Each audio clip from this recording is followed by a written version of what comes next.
Hey guys, welcome back to the Betar Project. This episode we got Nick Mahoney, the second Nick to ever be in this room. There we go. Feel privileged, mate. How are you? Yeah, good, bro. How about you? Yeah, good, man. How was training this morning? Yeah, it's been good. Yeah, just wrapped up 3 classes of coaching and then just snuck in a sneaky session then. What's it like being a coach at F45? It's sick, bro. Like Yeah? it's the most rewarding thing. Like knowing you can be a part of people's lives and watching them along the way and helping them progress and kick goals. Like it's a sick feeling, bro. It's a very fast-paced environment. F45? Yeah. I mean, there's that misconception of F45 where it's kind of like, it's go, just smash yourself. But when you really get into it, it's really not like that, I guess. People are quick to judge, but until you actually try it, yeah. What's the difference between that and CrossFit? Because they're very similar, aren't they? Yeah, so I guess it depends what aspect you're looking at it. Like, F45 is very functional based, so we don't really do as much Olympic lifting as say what CrossFit does. Yeah. But in terms of what we're overall trying to achieve, I guess it's similar in that sense, hey. But we structure our days between cardio and resistance. And so Monday, Wednesday, Friday will be more cardio plyometrics versus Tuesday, Thursday, Sunday, which is resistance block. Yeah. So rather than just doing a WOD, which combines them both together, if that makes sense. Yeah. But yeah, I guess it's similar in some sense, but we're not trying to do as much Olympic lifting, I guess. Bro, been following you over the last few weeks on Instagram. I'm loving your cooking videos. My cooking, it's been sick. Hey, like out of all the content I've been posting, that cooking stuff's had the most interaction with all the guys, which is cool. And it's cool that people are taking it on board and liking it. So. Yeah, you're a pretty good cook as well. Where'd you learn that? Right, just trial and error. Hey, like I guess just I don't know. With what happened in my life and everything that goes on, I kind of just taught myself along the way. And Yeah. And yeah. What's your favourite dish? Like, healthy meal that I cook? Or... Yeah, you cook, and then we'll go dirty feed. Man, I'm pretty simple, hey. I like, to be honest, nothing beats like a cheesy omelette for me. I thought you were going to say chicken and rice there for a second. No. My mate, bro, all he does is eat chicken and rice. I'm like, how the fuck do you eat that shit every day? Yeah, no. I've done that. I can't do that anymore. I like fall off the bandwagon if I do that after a while. Like, it's not sustainable for me, but just enjoy experimenting, hey. Yeah. Like, some things I'll cook and like, this is sick. Like, I'm going to keep cooking this, and then something's like, yeah, you failed here. Yeah. Try again. And dirtiest feed, where do you like to go? There's so many.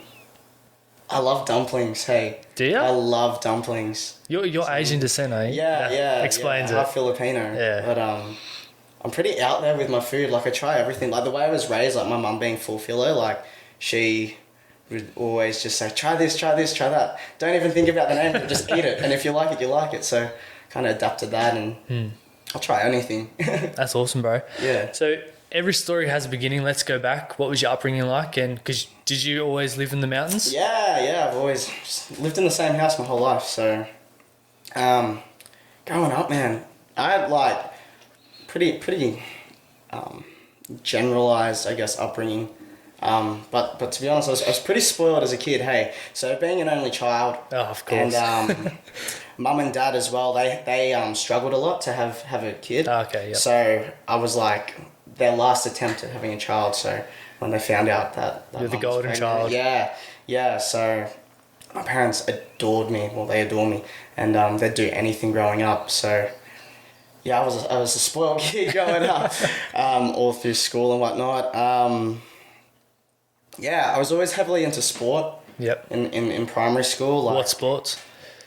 literally, I try everything. Yeah. Like, I was just that kid of like, I want to try cricket, I want to try rugby, I want to try water polo, I want to try swimming. But my main sport growing up was swimming. In primary school, I started doing squads and kind of progressed my way up to that to be like a national level swimmer. Oh, really? And so that was kind of my roots of sport, I guess. But swimming, I loved the social aspect of it, Yeah. but I don't think I actually enjoyed the swimming. Like, I'd love going away on a weekend and being around my friends, going out for dinner and being at a pool for a day. I thought that was awesome. That made all the training worthwhile. But in terms of actually wanting to develop in the sport, like, it was like, I was a kid back then too. Like, so from a younger age all the way to like year 8, I was heavily into swimming. But at the same time, I wanted to play rugby or do other team sports at the same time as well. How good at rugby were you? I gave it a good go. Like, Mum never wanted me to play rugby because she was scared of the contactness or the contact of it. Did you wear headgear and shoulder pads? No. It wasn't until high school I actually got into playing for a club. So I was only allowed to play for school. Yeah. But I was allowed to play AFL, which is strange because there's contact in that as well. AFL is crazy contact in it when you really look at it. So, it got to a stage in swimming where I had to make a choice and I committed to swimming for a while. Yeah. Then started getting injuries and then gave it up because at the same time growing up, I loved skating. Yeah, I've seen that. You were pretty good at it. I loved like going to the skate park and I'd try stuff on a scooter, like a BMX or a skateboard and like I loved that culture. Like I'm really grateful that my parents allowed me and had trust in me from being a young teen to catch a train and hang out at the skate park. Because I learned a lot there, I think. By the sounds of it, you're a very social person. Yeah, and then that's just me. Hey, I love being social. See, that's total opposite to me, bro. Yeah. Like growing up, because I was naturally introvert, bro. I just kept to myself. Yeah. And then my brother's just like you, bro. He's a social butterfly. Yeah. Totally different, bro. Yeah, but I don't know. I kind of take a step back and look at myself every now and then. And some days I'm like for the majority of the time, I'm like such an extroverted person. But then like some days I'm just, I can like flick a switch and I'm very introverted. But I feel like that's a common thing. It's good to have that balance though. Yeah, you need it. And but primary school was, general upbringing was really good. And then through my teens, were you good at school? Yeah, like I was a fairly just general kid, I guess, growing up. Like, wouldn't get in trouble, I wouldn't look for trouble. Yeah. Like, high school, so going into the social aspect, I never had that one group of friends. Yeah. So going to high school, there's a lot more kids around.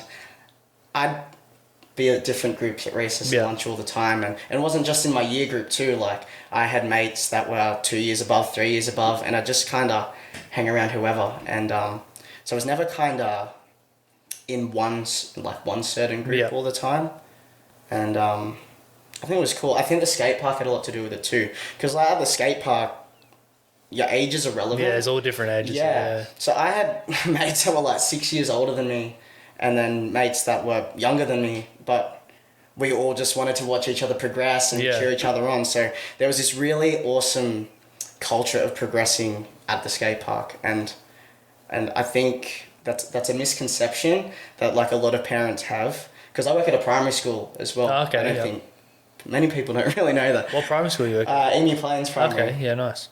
So I work with kids that have had like traumatic upbringings or special needs and disabilities. How'd you get into that? Through a client. Hey, so it turns out I was training the client, the assistant principal of the school, and another lady too who was also an AP there, and they both approached me one day and were like you'd be really good at like, have you ever thought about working with kids and whatnot? And I'm like, yeah, like I'd love that. Like I love kids, so. Then I got into that. The power of networking, hey? Yeah, that's it. Hey, and like that's one thing I've really learned from school is, well, being out of school rather, is networking is everything. Like, exactly.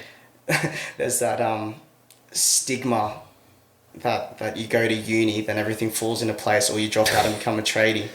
I'm like, no. The one thing I've learned is like the people you know who you network with, and that's where the doors will open. Even like the most successful people in the world, they network. That's it, yeah.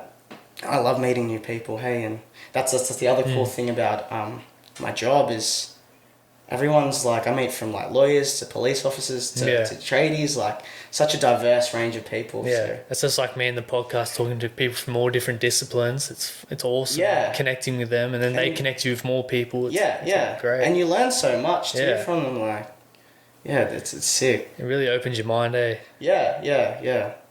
But going back to what I was saying about the skate park, like there's this, people think that it's this place where like drop kicks go, like. Yeah.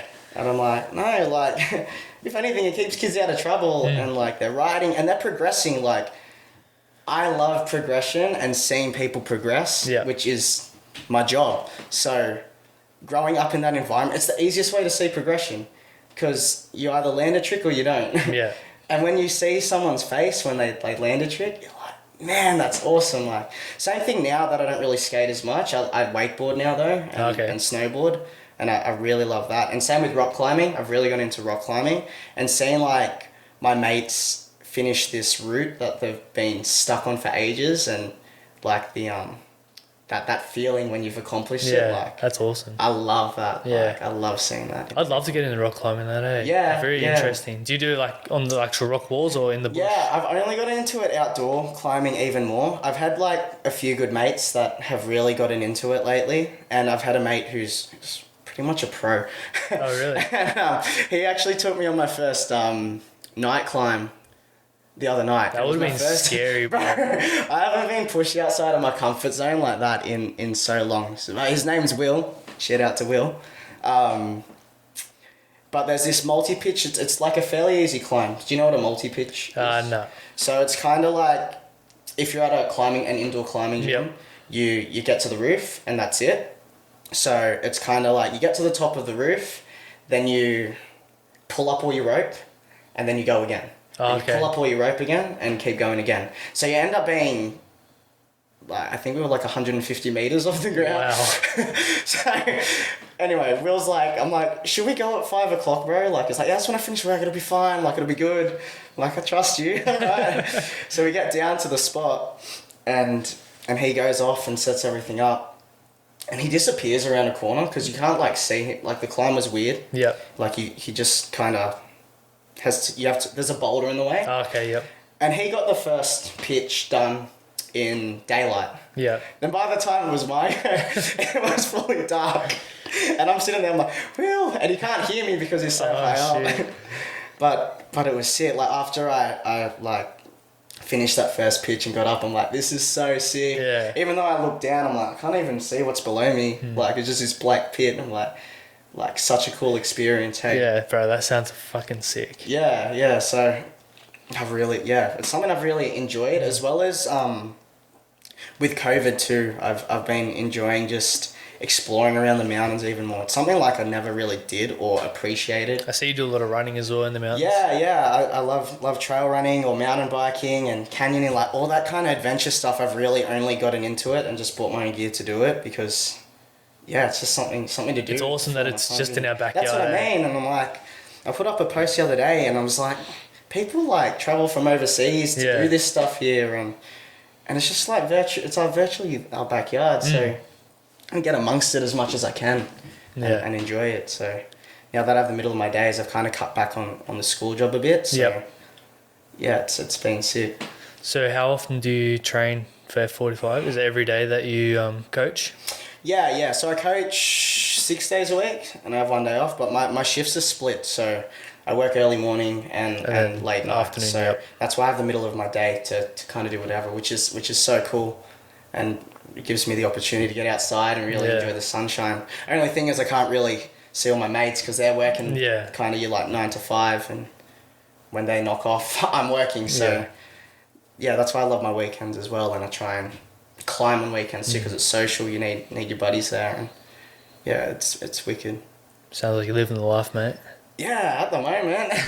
I've been really, really enjoying it, and because last year I was super kind of like the people you're around, you kind of subconsciously adapt to, if that makes sense. So if you're around hustlers that are really driven by making money, automatically that sort of... Have you heard the saying, you're the average of your 5 best friends? No, I haven't. Okay. I like that. Yeah. Yeah, because like going to that, I've always a client told me this 3 years ago, and it's always stuck with me. And she said, I believe there's a triangle of life. Yeah. And you have yourself, you have your career, your job, then you have your relationships, your friends, Yeah. your family on one side. And you can only ever really give, say, like 40% to two of those things. One thing's going to lag. Yep. But you can find that balance in the middle, but you're not going to be maximizing everything. So I look at myself last year, and with school as well as working at the gym, I was working like 12, 13-hour days. And whilst my career and job was really striving, my relationships and friends was still there, but myself was kind of lagging a little bit. And I'm like, this is so true. And now I've kind of reversed it a bit, and like so much stuff has happened this year. Like it's been a crazy year for me. And now I'm focusing on myself a lot more. Yeah. And I can really notice that difference.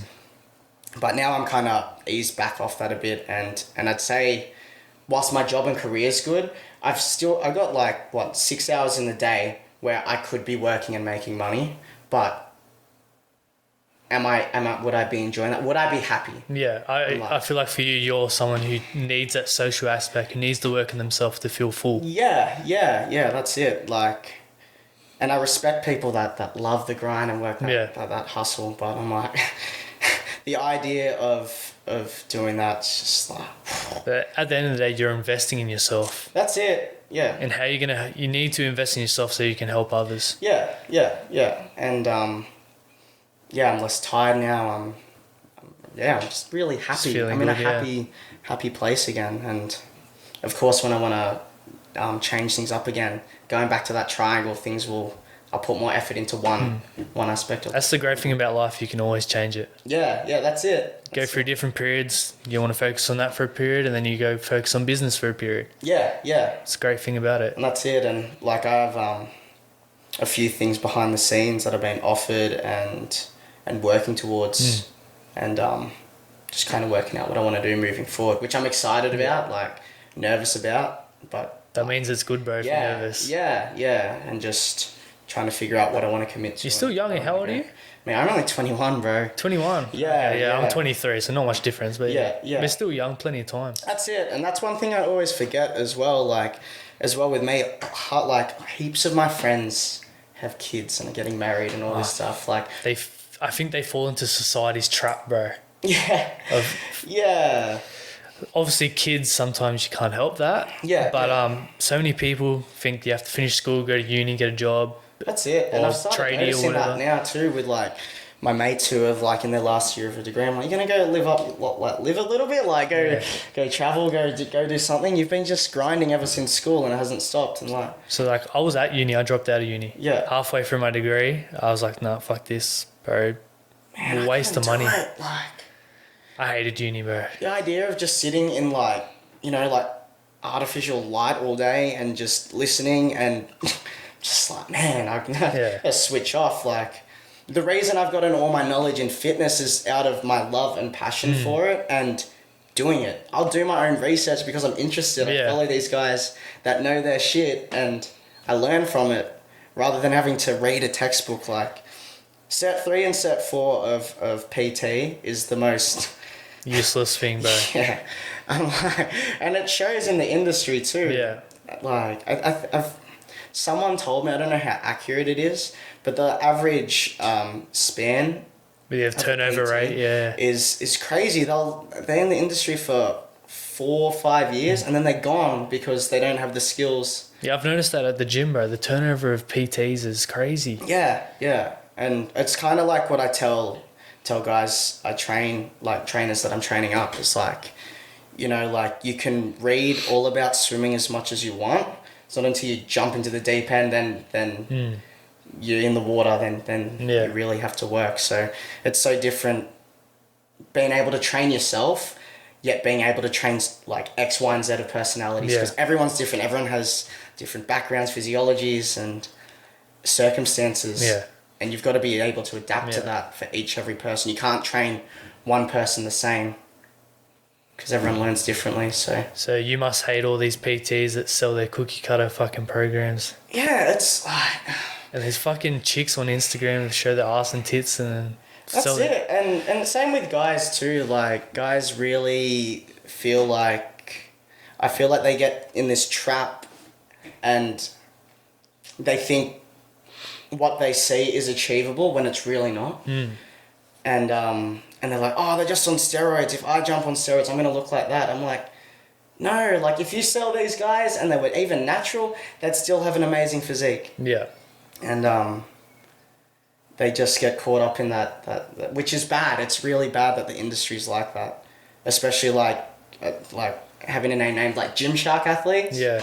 Everyone has this persona that it's achievable, and if I keep grinding, I can look like that. I'm like, maybe if your genetics are like that, but yeah, some people have crazy genetics and they train extra hard as well. yeah, and that's the thing. People will often, like younger guys that talk to me too, they'll say they're thinking of starting, like Psalms or something, and I'm like, why? You're so young still.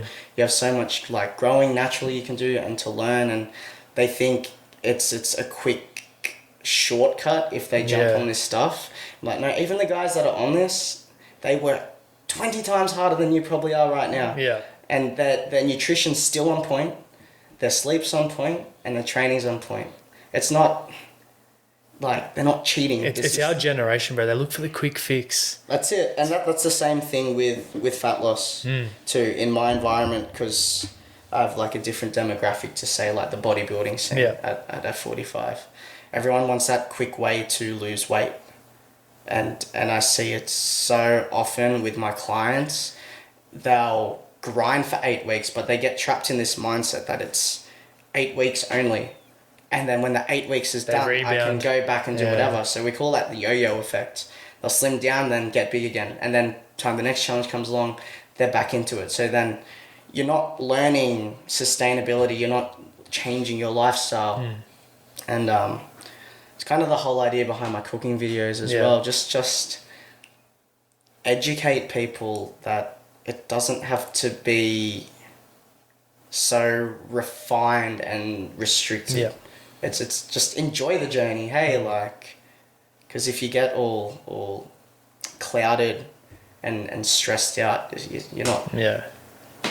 Yeah, fitness industry is oversaturated and full of people who just want to make money out of it. It shits me like so much. I'm like, people are investing their health in you. If you don't know it, don't say bullshit to them. Yeah. Like, you rethink your career if you're prescribing exercise that people shouldn't be doing.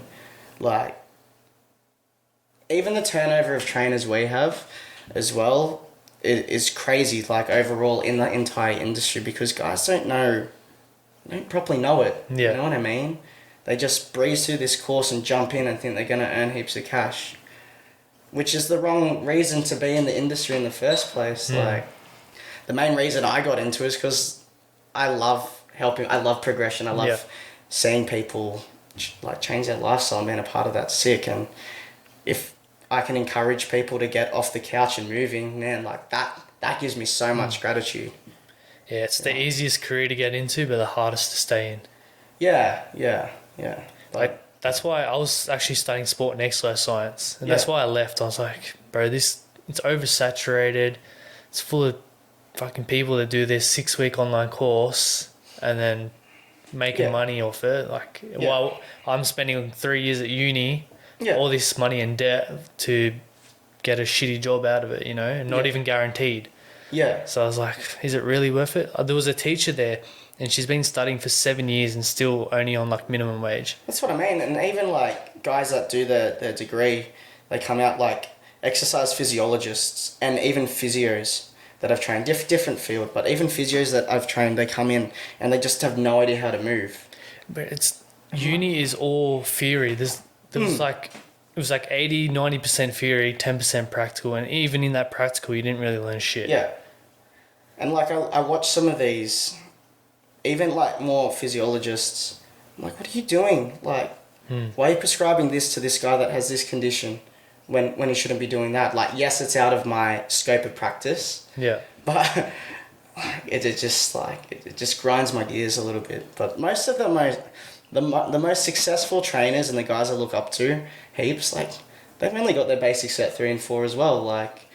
But you can tell because they're passionate about it, and you watch how they train. They do their own research too. They're not just doing the cert 3 and 4 and not looking back at any of the. And they're forever studying. They're forever finding ways that they can improve themselves to help others. And a lot of people get lost in that. Yeah. Hey? That's why it's good to have people like you who are passionate and actually want to help people, and it's not all about the money. And half the stuff I've learned is just trying stuff, like participating in stuff. And that's one thing I encourage everyone to do.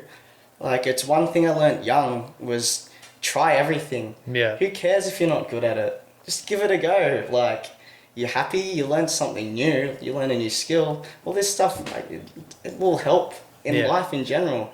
It's good as a coach that you're actually doing what your client's going to do too, and not expecting them to do shit you wouldn't. Yeah. Just practice what you preach, I guess, too. So let's go back a bit to, I guess, a bit of a darker time. Yeah. You sadly lost your mum. How old were you? Yeah, so it was kind of like 15 or 16 when it all went down. So going back to what I said, I was like a pretty spoiled kid growing up. I stopped swimming in year 7, year 8. And when you're a swimmer, man, you eat so much. Yeah. Like, you're eating heaps. And I was, like I said, I was pretty spoiled. So mum and dad would always would cave in and get me, like, shitty food if I wanted it all the time. So I was always kind of like a bigger kid, even when I was swimming. So when I stopped swimming, I just blew up heaps a little bit. But then I got into... It was with swimming. That's when I actually got into the gym. Yeah. And funnily enough, it was a CrossFit gym, and it was our coach wanted us to do kind of land training to get us stronger, and that's when I fell in love with the gym. I had a really good coach, but I loved lifting weights. Yeah. I hated the workouts. I hated the cardio side of it. I just loved like lifting heavy weights, and I thought that was sick. So I signed up at a gym, and still kept like. I was still getting bigger though, but I wasn't like obese. So fast forward into that, 15, 16, it was kind of, my mum started getting, like, complaining about her legs hurting. And I'm like, oh, well, her sister from the States came over and they did heaps of walking and hiking. Like, her knees are probably just sore. But then it kind of escalated. So from the period of when I... kind of March, so I was 15 then, so my birthday was in May when I got my L's, all the way through to November. It was kind of going from a spoiled kid doing whatever, living life, your average 16-year-old kid, to being a full-time carer at home. Okay. So it was a kind of gradual, I guess, I don't know how to describe it, like a gradual thing that happened. So she started getting sick, started losing weight. So what ended up happening, it was her immune system started breaking down. So it's not AIDS, but it's similar to what AIDS would do to someone. Yeah. Which is crazy. So when I look back at it, like, I lost my mum before she passed, meaning she wasn't herself. So like, she never got to teach me how to drive or anything like that.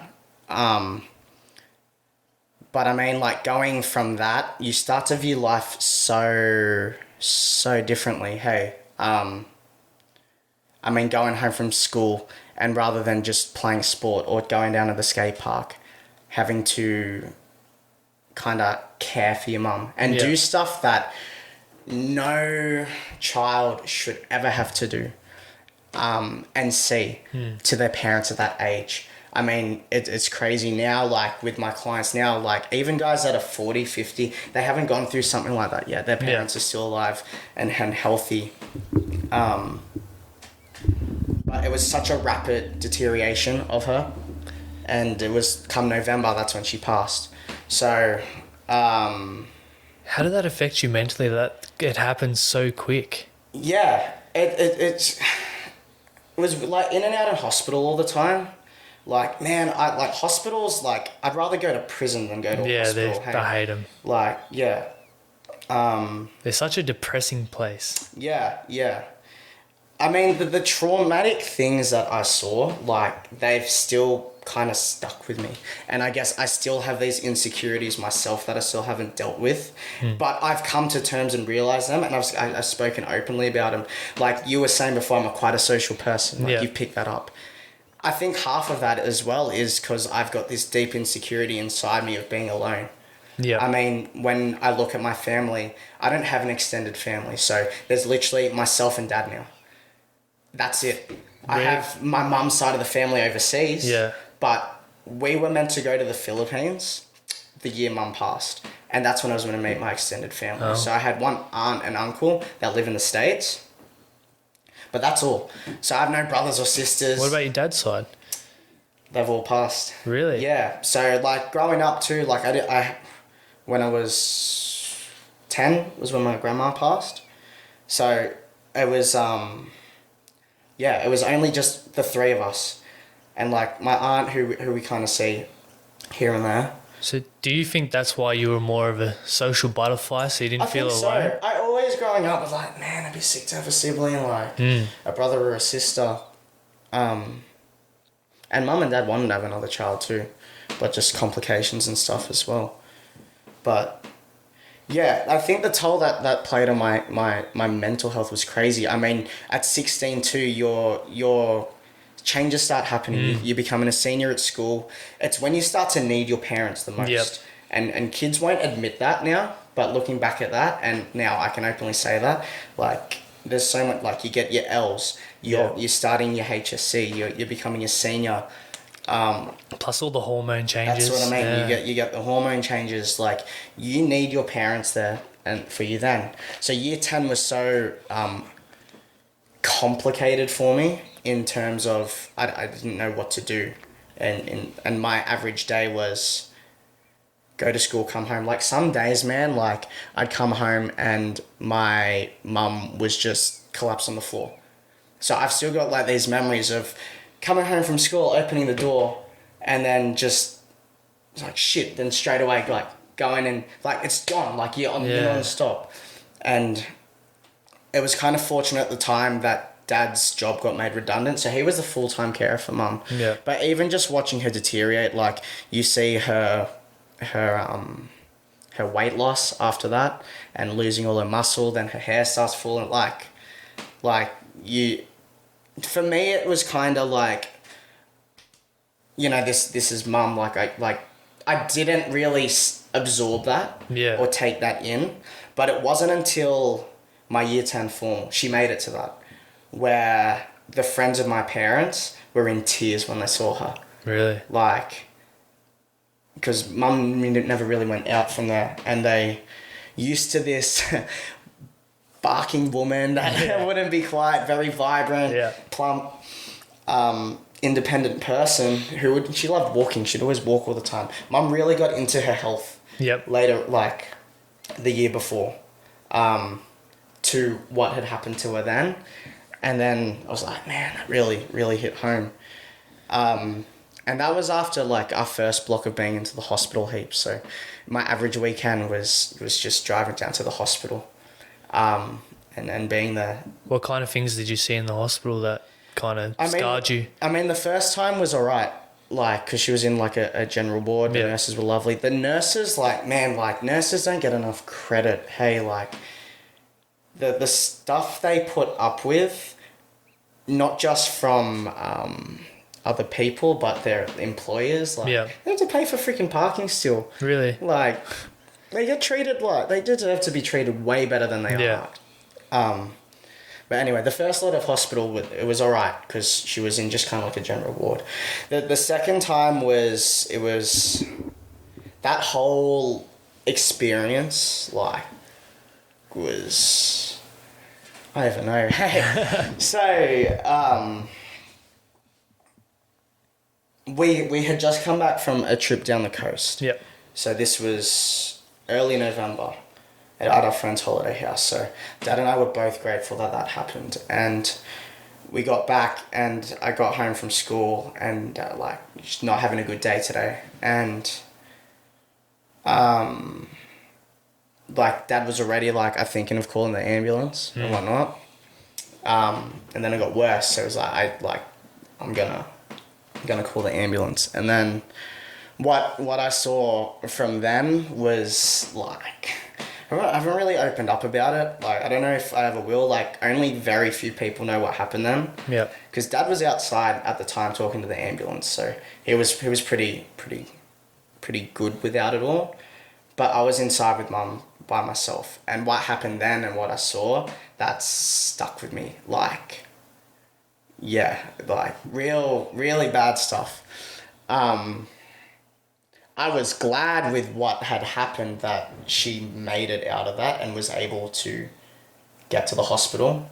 Because I literally thought then and there that like Mum was gonna die in front of me. Yeah. And that was rough. So that night I didn't go in with the paramedics to the hospital. Like, I just needed to kind of You're a bit traumatized. just needed to be by myself. Yeah. Like, it went so quick, and I'm like, what the fuck just happened? Like, and then I went to the hospital the next day, and that was like the last time I talked to her. So she was in the intensive care unit then. So I'm kind of grateful that I did that and was able to see that. But then for the next 2 weeks, like, pretty much like, she wasn't in an induced coma, but she was like, Yeah. wouldn't talk, was on a breathing machine, all this like tubes running everywhere. Like, seeing that, like, that's... Yeah, I've seen that before with my mate's mum. Yeah. It's not a good sight. Yeah. And yeah, it's kind of like I had come to terms with it and prepared myself for it to happen, which I guess helped. How do you prepare yourself for something like that?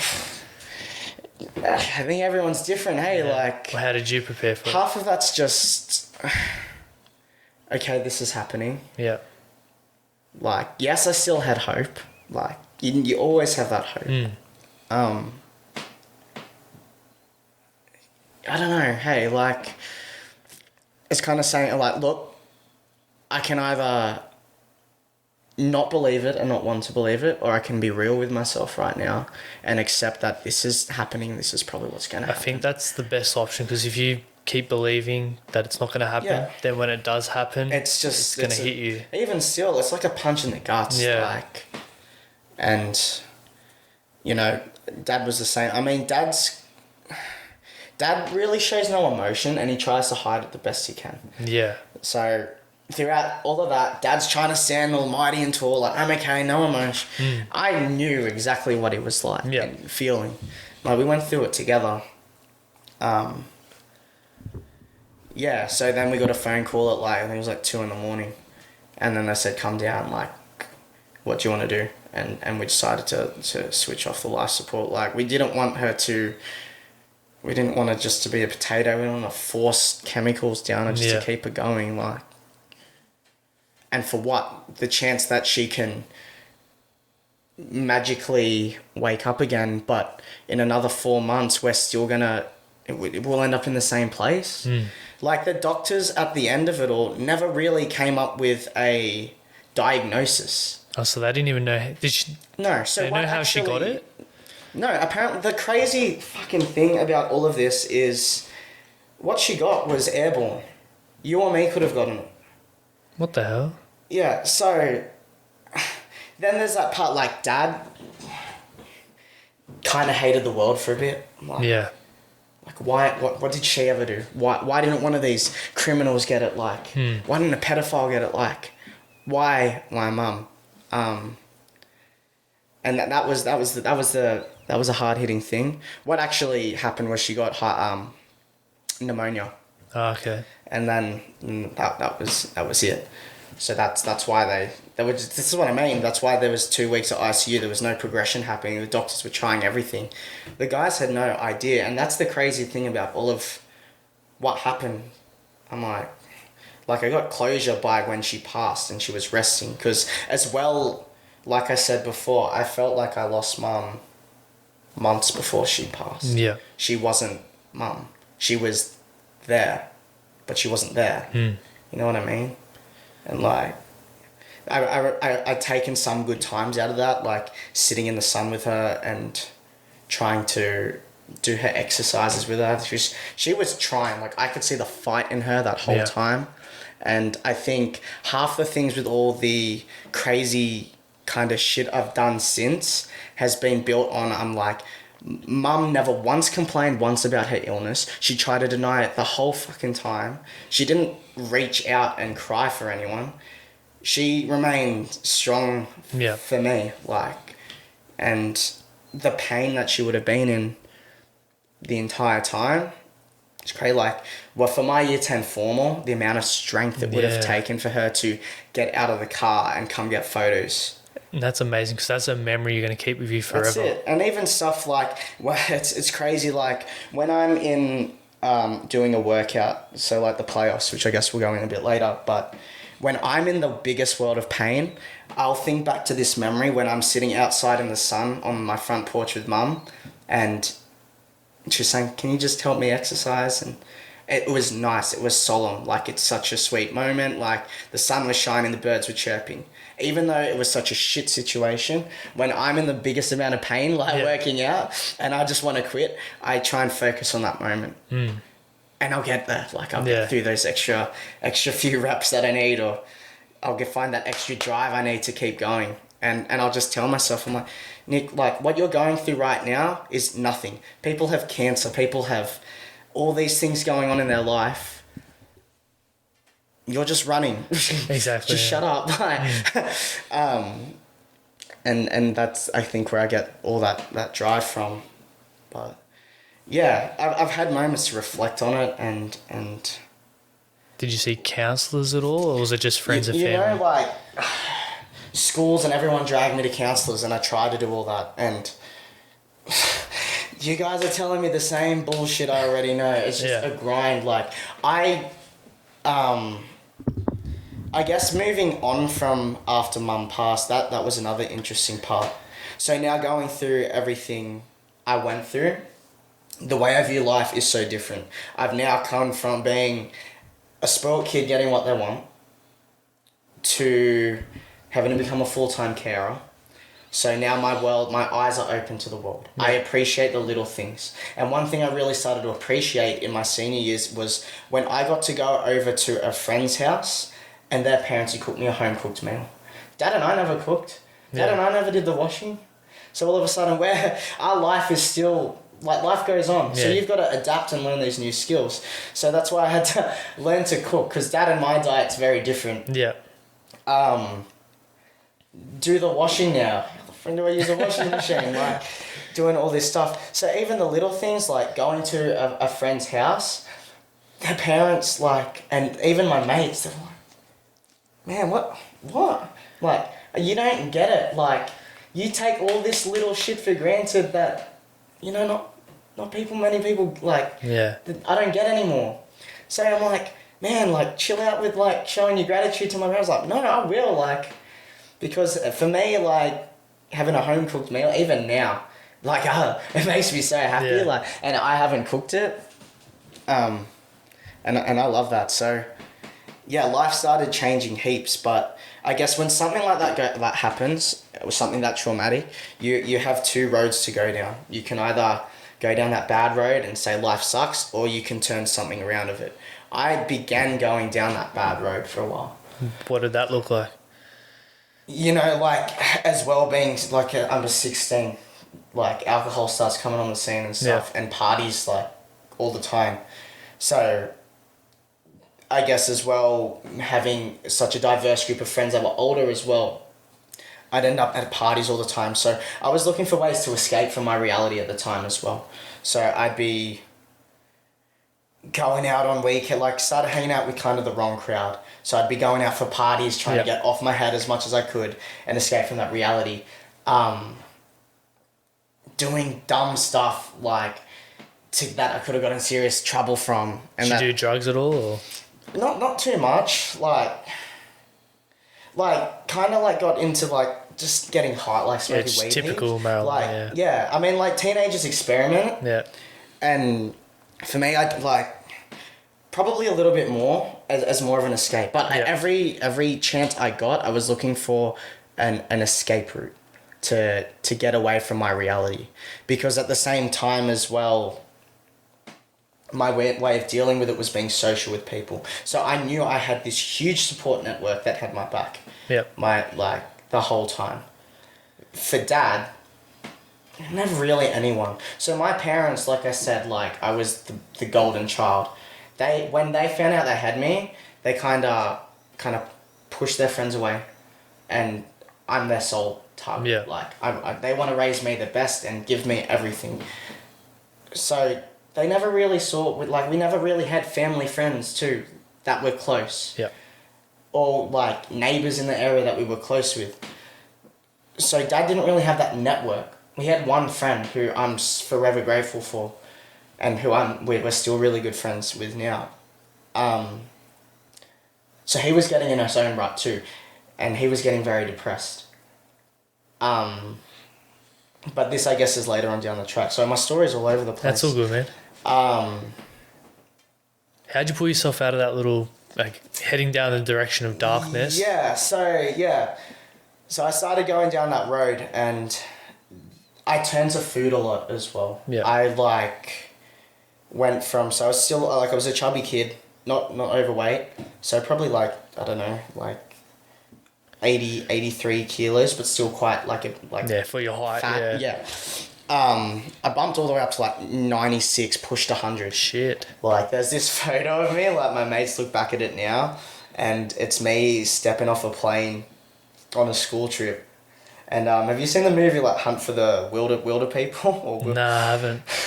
It's this kid in it, and he's really big kid, but I was a big boy. I was turning into a donor, because my other way to escape from everything is eating. Yeah. Eating so much stuff, and it's so common with people now. You Comfort eating. Comfort food. Everyone has it, but to the excess I was eating it. And at that time, I got a part-time job. Yeah. So getting money, I'm like, yeah, I gotta go this tonight. So I got my P's. So mum passed in November. So coming into May the next year, that's six months later or so.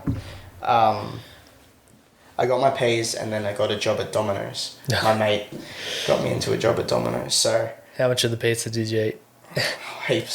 See in the the cool room, eat brownies and stuff, heaps. But as well, I stopped exercising throughout that time. Then,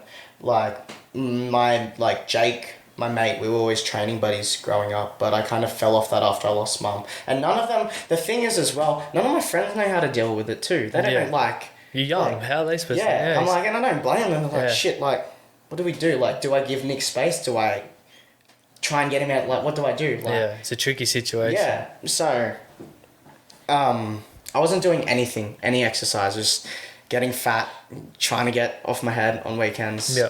And whatnot. And then Domino's in Springwood was above F45. Yeah. So I'm delivering pizzas all the time, and I'm walking down the ramp to get to my car, and all I hear is this music pumping, and people would be outside sweating and laughing. Yeah. And meanwhile, I'm just getting fat and whatnot. Turns out the owner of that gym, his niece was someone at school, and she was telling me about it. She's like, you should come one day. Just wake up and come. And I mean, waking up early for me, it wasn't, it's something I'd only known from a young age, being a swimmer. Getting up early, I'm it's I know for some people it's a grind now, but you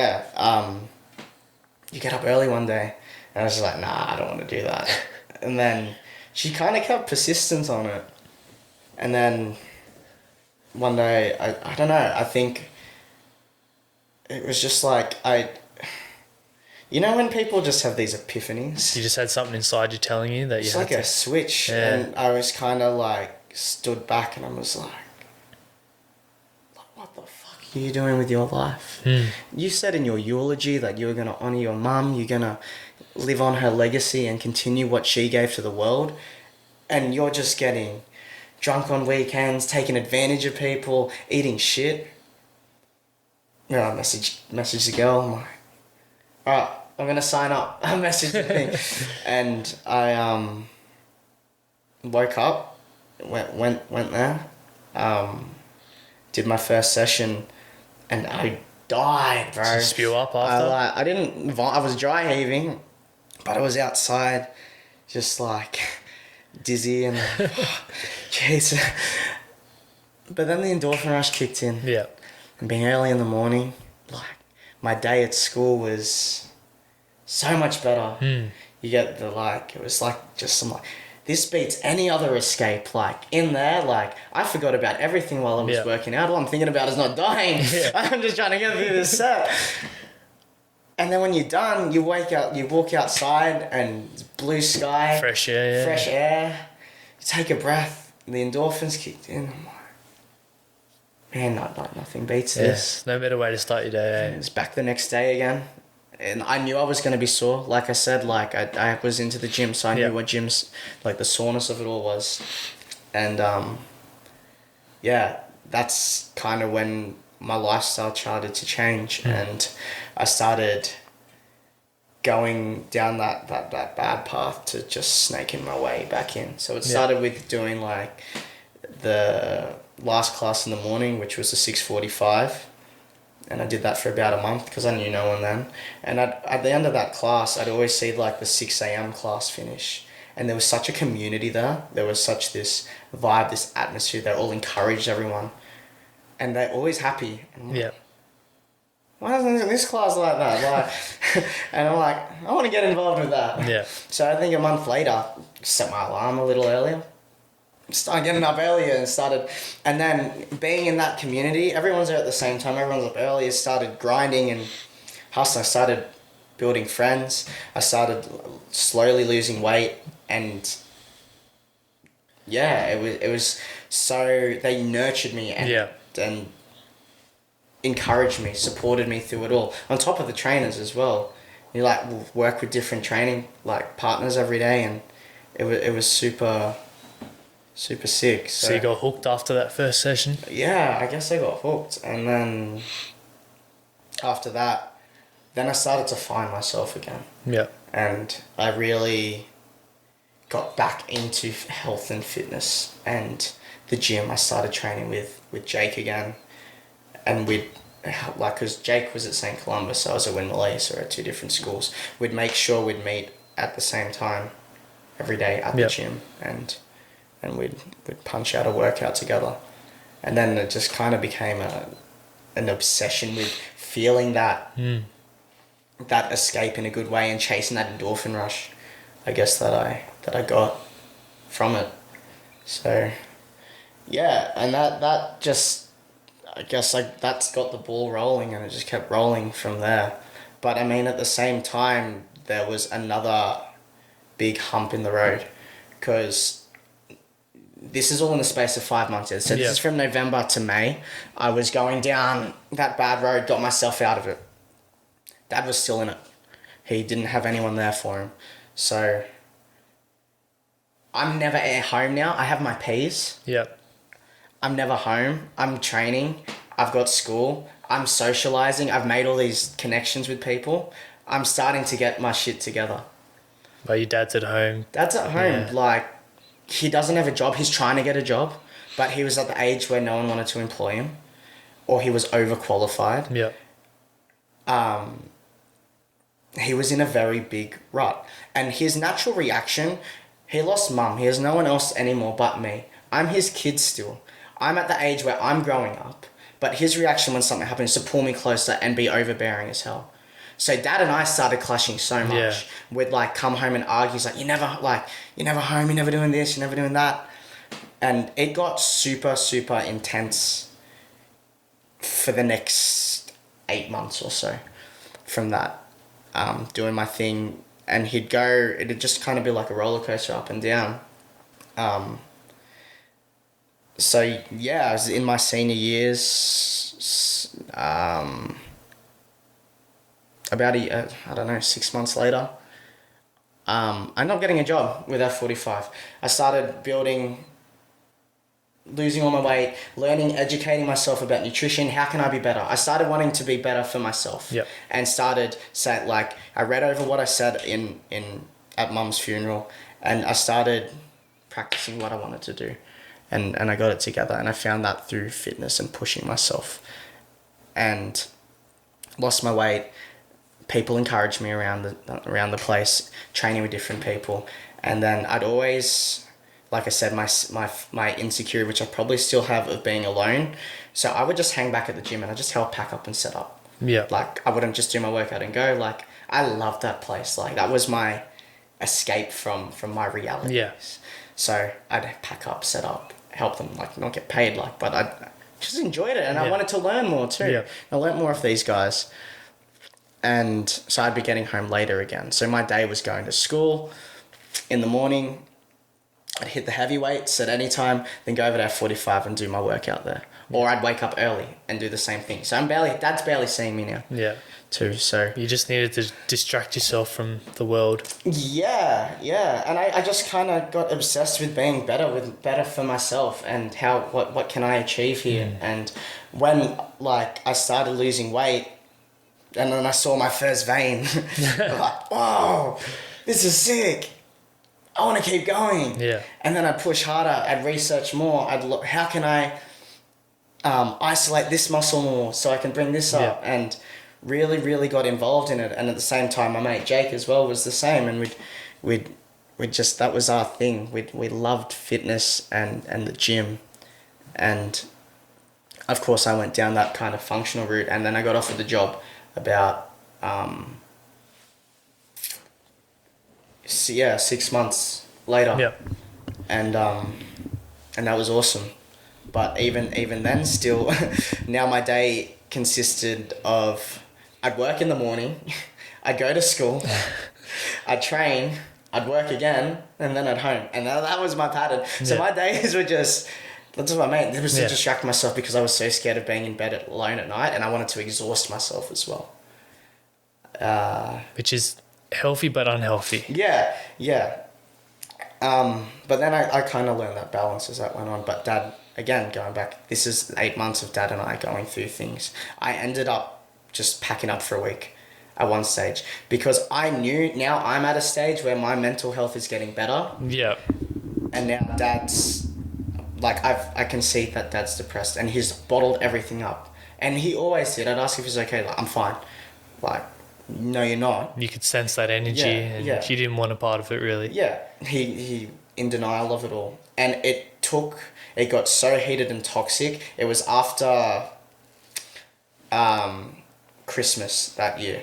Because Christmas was Mum's favourite time of the year. She adored Christmas. She got to cook for everyone? Yeah, she got to cook for us. She just loved Christmas carols. So heaps of things was triggering memories for us. Yeah. And as well as that, Mum passed the end of November, right when Christmas starts to pick up. Yeah. So Christmas decorations were going around the hospital too, which made everything even worse for us. So Christmas that year was non-event. We didn't want to hear anything of it. We didn't even do presents. Like we shut off to the world around Christmas. Like the friends, Dad's one friend, we went around to their house, I think, that year. And I just hated every single bit of it. But the year after that Christmas was when it got really, really bad for Dad. He and then it was over the New Year period. Like, I can't do this. Then left for a week. Lived with some people. And then I think that's what took him, like, okay, I need to get some proper help. Yeah. And find himself. So we always had our differences after that and whatnot, but it only built us to be stronger together. And you know, I'm grateful I went through that. I'm grateful I've gone through everything I've been through. Yeah. And one thing I've taken is always look for the positives inside a negative. It doesn't matter how shit your situation is, you can always find a positive. Exactly.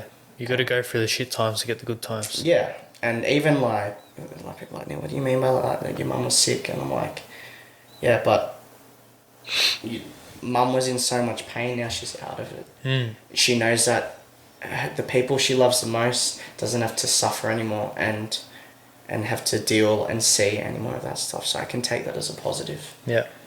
What's your relationship like with your dad now?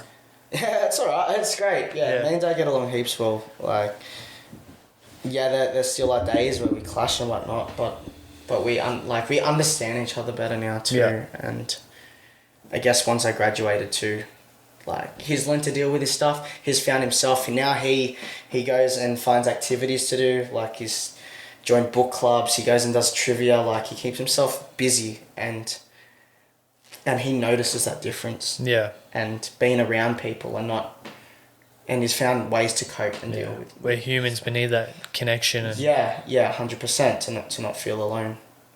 So yeah, we're really good now. I see that tattoo you have. That's for your mum, is it? You want to explain that? So it's forever and always. Ina means mum in Filipino. Yep. When I was a kid, mum used to always sing me this lullaby, and it would end with forever and always, like, mum will love you forever and always. And at the start of each verse, it would be something like, mum will protect, mum will care, like all these like solid, grounded things. Yeah. So it was like, I think that's a nice way to pay tribute to her. And whatnot. Yeah, so it was crazy then. But then, that's year 11. Yeah, year 12. Again, like, I just started doing, like, again, I'm starting to think of life differently. Yeah. Like, why am I at school learning about Shakespeare and poetry?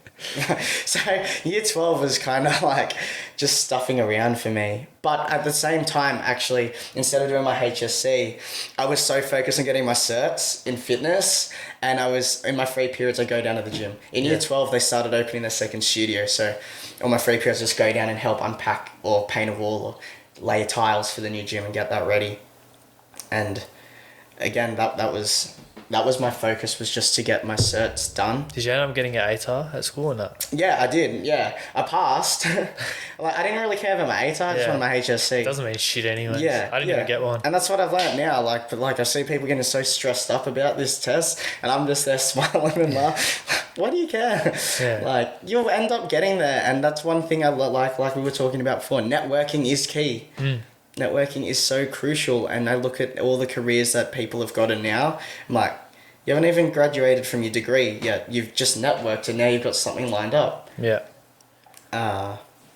Which is cool. So when you finished school, what'd you do after that? Just full-time coaching? Yeah. So HSC at that year as well, I wanted to push my body, and that's when the playoffs popped up. So the playoffs was this kind of like F45's version of the CrossFit Games. Yeah, I didn't even know there was one until I jumped on your Instagram. Yeah. And that was, like, I watched heaps of videos of it. I'm like, oh, this is sick. Yeah. Like, and coming from an athletic, sporty background, I really wanted to give that a go. Yeah. So that's something I trained towards, and I told my boss now. And like, these guys I built such a friendship with, and like, they were like family to me. Like, I want to do this, and train towards that. And I think that was kind of everything that I had been through those 2 years. To get up on the rig and do that was something like pretty proud. And people noticed that too. They were like, man, you come such a long way. Your mum would be so happy for you, like all that kind of jazz as well. And as well as that, I fell into, I ended up becoming school captain that year as well. Really? It was crazy. I just kind of went from going down that path to the complete opposite. Just be better every day. It's crazy how quickly you can change your life, eh? Yeah, and it's a choice as well. Like, just small steps and small little changes can make big changes. Yeah. Anyone that's going through shit, like, everyone is got their own shit. Like, it's at the end of the day, it's a choice. You can get through it, and you can get out of whatever you're going through. And I know this year as well with COVID has shaken so many people up. Yeah. And I'm like, you can get through this. You've just got to, like I said, look for the positive inside the negative. I feel like this year's the best year for people to actually focus on themselves. Shit, take it as a positive. go and do something obscure. Go learn a new skill. Like I got mates that have just decided to pick up guitar and learn guitar. Yeah. Like that's epic. Or someone that's like, all right, I'm gonna start a business now. Like what a better time when you're doing nothing to just write up a business model and go and try and execute. Like So much free time. yeah, and it doesn't matter like what you're going through. You can get through this. Yeah. Like you've just got to believe in yourself, and that's the best way to approach it. Yeah. I guess. So how'd you go in the playoffs? So that year, I think for me it was just getting up on that rig. Yeah. And like feeling after. I'm like Just being there was a let's sense do of this. achievement. Yeah, I'm like I look at how far I've come. So I've now lost 15 kilos. I'm up here in the F45 Playoffs, and I just did that. Like I'm now coaching people and learning that. So everyone was very, very proud of me, and I was proud of myself that I could, like I did that, and I'm reflecting. I really reflected like after that. I'm like, man, like you've come a long way from where you were. What year was that? Because I have a whole list of shit that you've done. One year you went crazy on stuff like Spartan Race, powerlifting, True Grit, triathlon, and then the Spartan trifecta. Yeah, all that so stuff. that's 2017. This is when I'm at school still. I did the playoffs. Graduated from school. What are you doing next, Nick? Like, are you going to uni? Nah, I don't want to go to uni. I'm loving working at F45. I'm getting better. I got offered a permanent position there. Signed the dotted line. I'm like, yeah, I'm just going to keep going. I still want to be better. Yeah. So next year I'm like, okay, I work in these split shifts. I got the middle of my day to myself. What am I going to do? Just train all day? I'm like, there's always this stigma then as well that you can't do bodybuilding and run a marathon. You can't do a marathon and then go and powerlift. Yeah. And with me, I'm like, you say I can't do that? I'll show you. Yeah. And I just set my mind to it. So I'm like, what can I achieve and how far can I push my body this year? So one thing I did that year as well was I bought all these whiteboards in my room and just start writing stuff down. Just anything like day-to-day goals and tick them off as I go. Like I have my micro goals and my macro goals, what I want to achieve throughout the year. And how did you learn goal setting? Because we don't get taught that at school. yeah, it kind of just came from myself, hey, and like, something I did, and like, I'm gonna buy a whiteboard, just write down heaps of things. I just did it, like, without thinking. You just took the initiative and said, yep, this is what I want to do. And like, I was watching heaps of motivational stuff then as well, like, just to keep positive and distracted. And I think 2018 too was a lot of distraction too, because you're going through the motions as well. I'm like, I don't go to school anymore. What am I doing? Like, for every person that graduates, you go through that phase unless you've lined up uni or whatnot. Yeah. If you're not, I guess, set on a road, your mind wanders a little bit. Yeah. I was just doing my thing. I was very fortunate enough that I turned my passion, which was now fitness, into a career through where I was training. I was very fortunate. There's those series of events had happened. And yeah, so 2018, I'm like, all right, playoffs is in March. I'm going to do that. And then I started becoming mates with people at the gym who were powerlifters.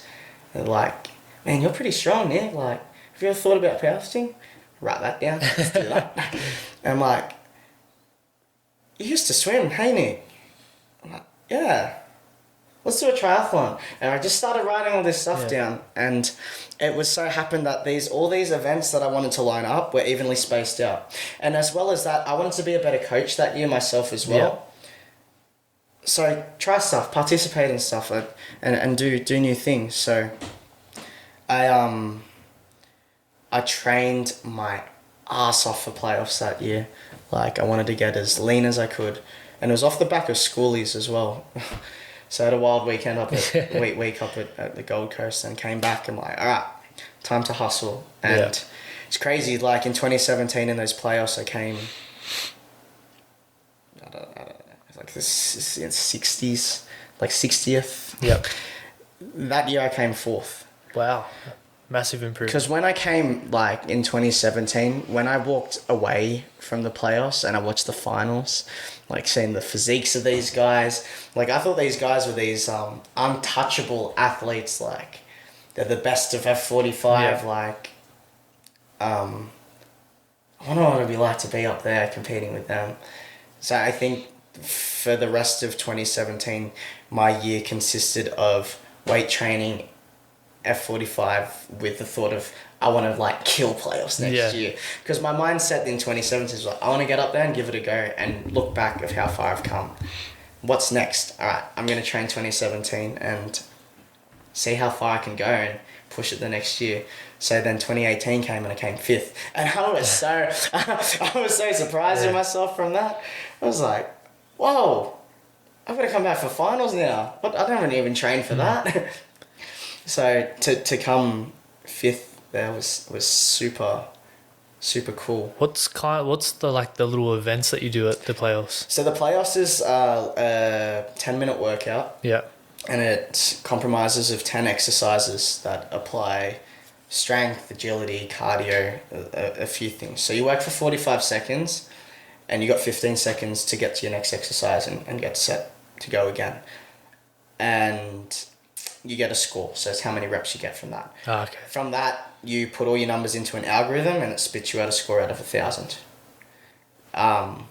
So I think that year it was in Bondi in 2018, and I think there was maybe 300 like male competitors. Shit.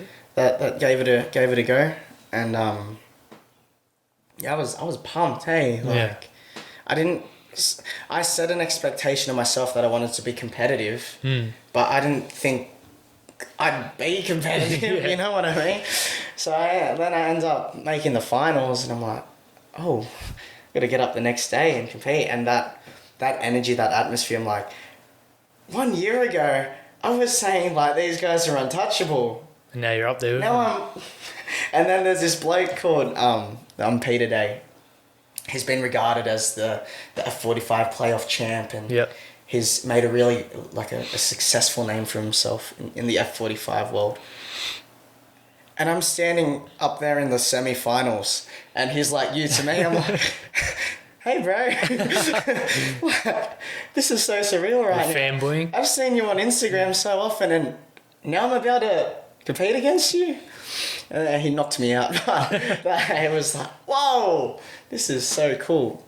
And so my mentality after that was like, right, I want to come back next year. I want to beat you. Yeah. But from there, I ticked my goal, which was be competitive in the playoffs. Yeah. Onto the next thing, and that was powerlifting. And I had a mate, Clint Taylor. He's incredible powerlifter. He ended up competing at Pro Raw. So if you powerlifting in the powerlifting world, Pro Raw is like considered one of the events. Like you get some of the goats of powerlifting come out to that. Is that international? Yeah. Yeah, people flying international, and it was in Melbourne that year at the Arnold's. Okay. So I lined it up with Jake we went down to the Arnold's after the playoffs. So it was off the back of the playoffs, still on this huge high. We went down to the playoffs, and that was so not to the Arnold's festival, and that was so cool. Like we watched the pro show, and we saw these like international bodybuilders. We didn't meet Arnold, but we saw him in flesh, which was like so surreal. And I watched Clint compete in Pro Raw and another bloke, and like, I'm ready for this. So my whole style of training changed again. I got his guidance through it and just focused on that. And come May, was it May? May or June maybe? Yeah, gave it a go. Just rocked up. And that was such a crazy environment going into like powerlifting and seeing how diverse it is. Because you go backstage where all the competitors are, and there's like donuts and cheese and bacon rolls. I'm like, this is unusual, but this is cool.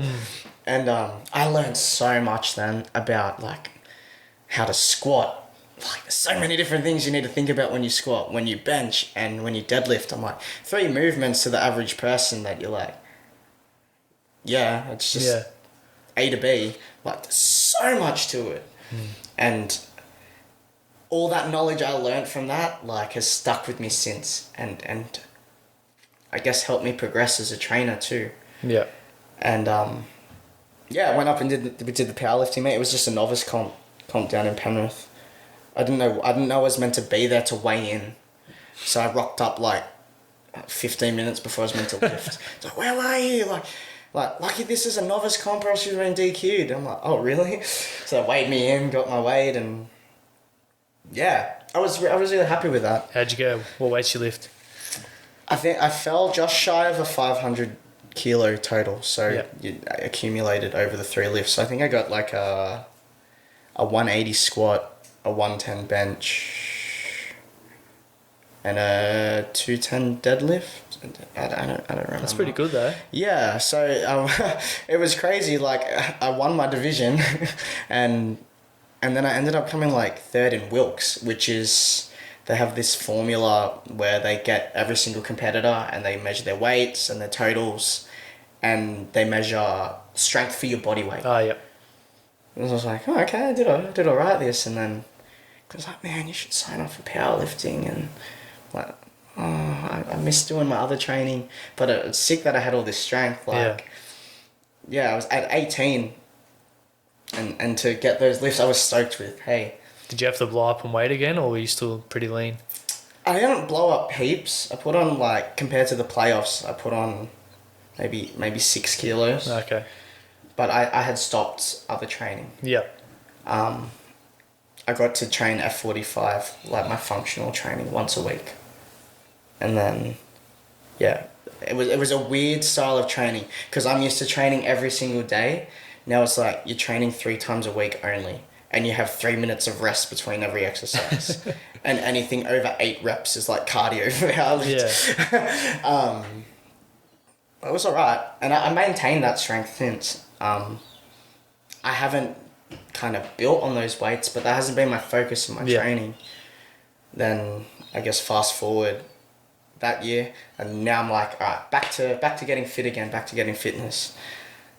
So I'm like, what's next? And then tick that off my board. Okay, triathlon's next. And that was in October. Yeah. You would have smashed the swimming part of that. Yeah, I mean, open water swimming's different. Yeah. Hey, so, like, you in a pool, you got your goggles on, you can see the bottom of the water, everything seems controlled. That open water environment, everything's dark and scary. Whoa. So that was a bit daunting at first too. And I hadn't done a lot of training for that either. So, yeah, it was that was cool. I really enjoyed that. And how'd you go in that? I completed it. And that was my goal, was just to complete it.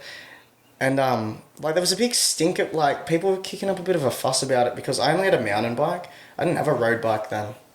Like, you're doing it on a mountain bike? I'm like, yeah, why? It's like 30 Ks, like, what's wrong with that? Like, man, you're gonna suffer. Just do it. I got up there, did it with my mountain bike. I was getting a few, like kind of like those kind of looks. I'm like, what's this kid doing? Did your ass hurt after those 30 Ks? Hey? Did your ass hurt? Yeah. Oh, yeah. Did you chafe in that, or? Yeah. I mean, I was such a rookie, bro. Like, I had no idea what I was doing. I kind of just signed up. I'm like, yeah, let's do it. Let's go. And yeah, I achieved that. And I got really heavily into obstacle course racing. That was after the playoffs. Sorry, I completely forgot about that. Spartan racing. Yeah. And I hated running at school. Like, whenever, like, we did footy or fitness and with the beeps, I was just like, ugh. Cross country, I'd go and do something else. I feel ya. But I really learned to love running in the end of 2017, start of 2018. We were talking about it before, runner's high. Yeah. The clarity of it, especially trail running. You just got your music, good vibes. There's no one around you. You're just by yourself in your own thoughts and just moving. And, like, when you finish and you feel accomplished, like it was sick. So I found that as a good kind of release, as well with my job too. I'm around people all the time, and I'm training where I'm working as well. So I needed something else besides that. So I really got into running, and then someone got me onto Spartan Race. And do you know much about Spartan Race? I've looked a bit into it, but not much. So there's 3 kind of races. Oh, well, there's quite a few events you can do, but mainly there's the sprint, a super, and a beast. So a sprint is... Is it similar to Tough Mudder? It's similar to Tough Mudder. Because I was going to do that this year. Yeah. So Tough Mudder has like kind of cool, obscure obstacles. Yeah. Spartan's more military based, I guess. Yeah, so the sprints are 5K, or 5 to 6K. The super's a 10 to 12 maybe, and then the beast is like an 18 to 20. So that was in Picton, that was down the road. Yeah. And I signed up for that, and yeah, that was cool. That was for my first experience. I was like, that was mad. Like, I really enjoyed obstacles because I was the leanest I've ever been to, the strongest I've ever been to, off the back of the playoffs as well. So I was able to like learn how to do monkey bars and all that stuff that I wasn't able to do before. So it was really cool. Yeah, I have this mate that got me into it, and I had a blast. It was so much fun. So I ran it by myself first because I went with some friends, and just to see how I could push myself. Yeah. And like I'm like, this is cool, and like I trained a bit for that. I'd ran like a little bit on top of playoffs. And then I ran it again just for fun with my mates, and such a cool atmosphere out there too. Everyone's encouraging everyone, and the cool thing about Spartan is you see a diverse group of people. So you see these elite people, then you see someone who's just starting out in their fitness journey, and to see that was like, wow, like, this guy got this natural weight vest on him. He's coming out here and giving it a go, and he's proving something to himself that he can complete this. And that's really sick to see. And everyone's encouraging you. That whole atmosphere is so positive. And like, then I looked into Spartan more. Yeah. After that first event, like, cool. There's like races in Melt. Like, this goes all over the place. And then I heard at that Picton race, all I heard was these people talking about trifecta weekend in November. What's trifecta weekend? Looked it up. It's like you complete 3 races over 2 days. So you complete the Spartan, Sprint, Super, and Beast. So with your medals, so you get your basic medal, your finisher's medal, but you also get like a piece of a pie. And if you do all 3 races, they make... Like, I think I've seen that, Yeah, you connect them all together. So of course, man, I'm like, I want to get that. That's cool. So I write it up on my board, and that was at the very end. So leading back to November, I hadn't booked anything yet, and one of my good mates who got into Spartan with me, I was like, so we're gonna do this trifecta? I was like, yeah. So I'm looking at the Rego page, and I see at the bottom, Ultra. I'm like, what's Ultra? Click into it, and I'm like, 50Ks. And I kind of laughed. I'm like, you're dreaming, Nick. Yeah. Then the next day, I'm like to Jim, I'm like, so do you want to do the Sprint, Super, and the Ultra? It's like 50Ks, but the medal looks sick. It's like, you're joking. I'm like, yeah. Then a day later, I'm like, bro, I just registered for the one for the Ultra. And he's like, screw you, Nick, now I got no choice. I'm like, we're going down to Melbourne, why not? Yeah. So that's when I did my first marathon. And I didn't train for it at all, which is all part of everything else. Like, I was doing my F45. Yeah. But I didn't run at all leading up to it. So we go down, not really knowing what we're doing. Just, like, I was looking up YouTube videos, how to prepare for an ultra race, what to expect, whatnot, and just did it. Hey, like, This Saturday was we did the 5K and the 14K. Yeah. So we got a feel of the mountains, and that was more social. That was just to have some fun. We had another friend with us as well, and we really enjoyed that day. And like, so we'd already completed 18 kilometers of running on the Saturday, and we're like eating dinner. Like, we ready for we have this checklist with all this stuff we need to bring, and like, here we go. We got our they give all the ultra runners a purple bib. Yeah. To so you stand out from the other guys, because there's other people running different races as well. So we're up at the arse crack of dawn, freezing cold, and we didn't know what we were getting ourselves into. And straight up, you go around this corner. It was a complete opposite direction where the other races went. So we thought we were kind of practicing on the course for the next day. Okay, prepare for this hill at this point. Yeah. Then I'm going the other way, straight into a creek in freezing cold water. It was just like a shock to the system. And so that was like a rude shock. I'm like, oh, okay, what's next? Go down this opposite way, and then it was just going up. Massive hill. Yeah. So the place we're running is called Mystic Mountain. Okay. There's this general way that everyone was going up the mountain. So, and we had already done it once. So now, okay, this is what to expect, and it's like fire trail as well. So it's okay. But we're on the other side of the mountain, and now we're bush bashing, literally on all fours, scrambling up this hill. Because the guy was like to us at the start of the race, if you dislodge a rock, you yell rock as loud as you can. And we're like, what? What are we getting ourselves into? So we get to this hill, I'm like, oh my God. I'm like climbing up like a cliff face. Fuck. And then we're at the bottom, and then I hear rock. I'm like, fuck! This guy wasn't taking the piss out of us. He wasn't scaring us. He was being dead set. So just got to the top of this hill. So that was crazy. As well as the different obstacles they had.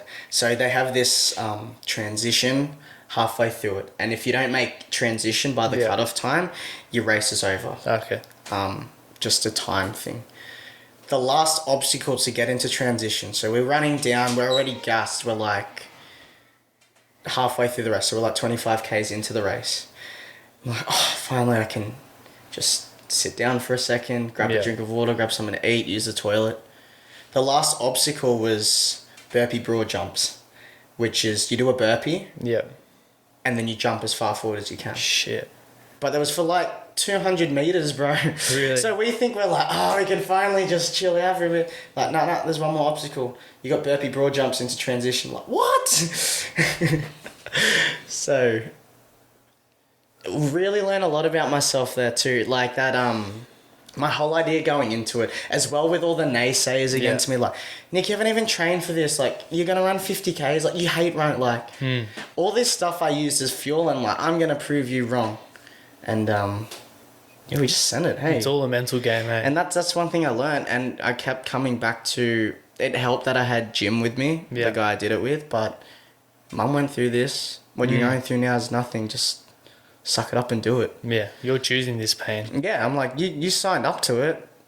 And I'm like, there's no way in hell am I going to quit. Yeah. There's no way in hell am I throwing in the towel. And that was kind of my mentality with that whole year of 2018 was I want to take every part of fitness, throw it in the middle, and see what I learn.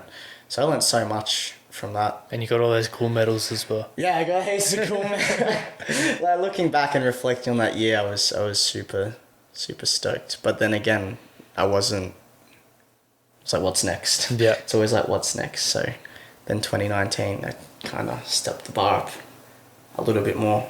Is that you did Ironman that year? Yeah. So as well as 2019, again, new year, moving up in job, gaining more respect, learning more knowledge about the fitness. Because of the playoffs the year before, I started to get to network around with more studios. And then, back to the whiteboard. So, tick, tick, tick, tick, tick. rub it out. Win playoffs was my number one thing. Yeah. Playoffs was usually in March, but it didn't happen, so that kind of shook up everything a little bit, but it was alright. Then do an Ironman. That was the other major thing, and that were the two major things I'm pretty sure I wanted to do, as well as do the Spartan, like the ultra race again. Yep. Do another ultra and build up from that. And just went and committed to it. The year was pretty quiet in terms of events. I didn't really want to do powerlifting yet again. I just was liking my other lifestyle, and I was waiting for playoffs as well, because there isn't like a set date for it. Okay. So it just never happened. I thought maybe it'll be really late in May, and it didn't happen. So that kind of threw every other event that I had planned out the window as well. I'd also met a girl then in 2019 too, and you fall in love and everything that comes with that too. So kind of put my focus into her, and going back to what I was saying about the triangle, she was very business driven.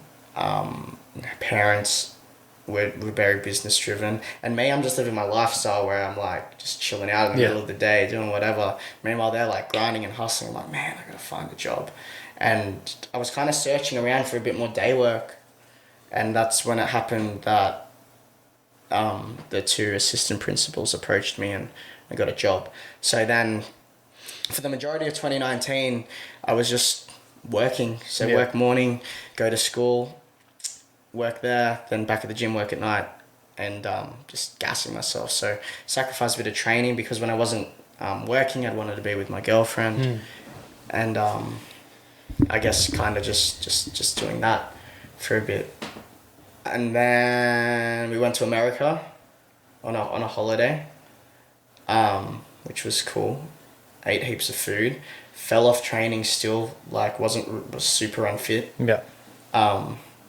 Came back, and I'm like, alright, when I get back from the States, I'm gonna just kill it.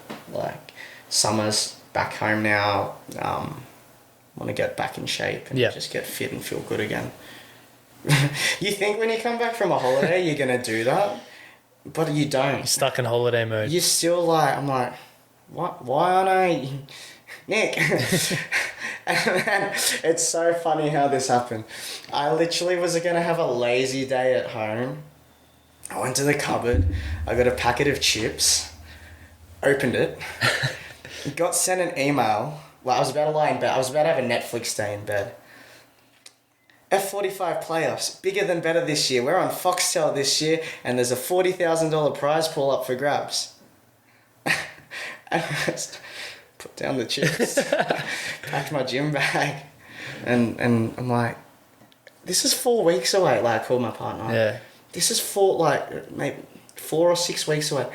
I'm like the heaviest and most unfit I've ever been. We're off the back of America, and I've just binged out eating In-N-Out every day and Taco Bell, and I haven't done anything since. Do I do? She's like, go and read your board. And I went in, big bold letters, win playoffs. So I went to the gym that just straight away, and then just started grinding. And it was kind of like super, super intense that 4 weeks. Yeah. Because it hit everyone. Every competitor had no idea that it was happening. And then now it's bigger and better. Like, it's on Foxtel. And not just that, it was in the middle of Darling Harbour on this wharf. Oh, sweet. Like, it was a cool experience. And like, now there's big cash involved in it as well. Like, the money is meaningless, but like, Makes it so much bigger there. yeah, like, it's just like, holy hell, like, this is, compared to 2018 at Bondi, it was a pretty small event. Yeah. Now it's going on TV. Man, you gotta get it together, Nick. So, just started hustling. Mind you, before that, I had decided to scrap my board. Like, my Ironman and all that as well. Okay. I wasn't, like, I did a few social events just to be with, say, clients and help them and support them through those races. But, like, in terms of myself, I'm happy working. I'm too busy. Like, I've got a girlfriend. Yeah. And my mind just went somewhere else. And that email just changed everything. Yeah, it's kind of like a wake-up call, hey. So... It's funny how those kind of things can come at the right time. Yeah. When you need it. Yeah. And I really needed it then, so just started grinding, and I learned, even again, that was a big learning curve as well. Trying to balance that in now with working so often as well, because both jobs you need to be very present. And I'm so grateful for that job at the school. Yeah. Because that made me appreciate life even more. Even though I've been through shit, what some of the kids have gone through, and they're kids. They're still in primary school. Like, I had this one boy in year 6 open up to me about some of his traumatic events. Shit. And it's like, it's all good. That's all stopped now. I'm like, all right. And then I'm like, hang on. You're 12. You're 12. It's crazy, man. I'm like, no, it wasn't ages ago. And that really hit home and made me, like, I was tear-jerked after that. Like, I was so, man. But to know for those kids that if they saw me, they'd smile. Like, I'd go and play footy with them at lunch. It made a difference in their lives. Yeah, and it was such a rewarding thing. I mean, my first day at school was crazy. So with the kind of work I was doing with the kids, I had this one kid in year 6, autistic. And on my first day, he was like, because I'm a short person, he towered over me. And he's like, hey. And I'm like, I already knew who he was. I'm like, hey, how you going? Nice to meet you. I'm Mr. Mahoney. He's like, oh, yeah, cool. See that bin there? I'm like, yeah. That's where trash goes. You should go jump in there. And I was like, oh, you just said that to me. But I'm like, you'd think of that and you'd be like, man, this kid's got some nerve to do that. But I'm like, hang on, if this kid was really intimidated of me and didn't have the confidence to say that, he would have just hid and wouldn't have said anything to me. Yeah. So I knew that he already felt semi-comfortable around me. If he's able to just straight up say that to me. And it took me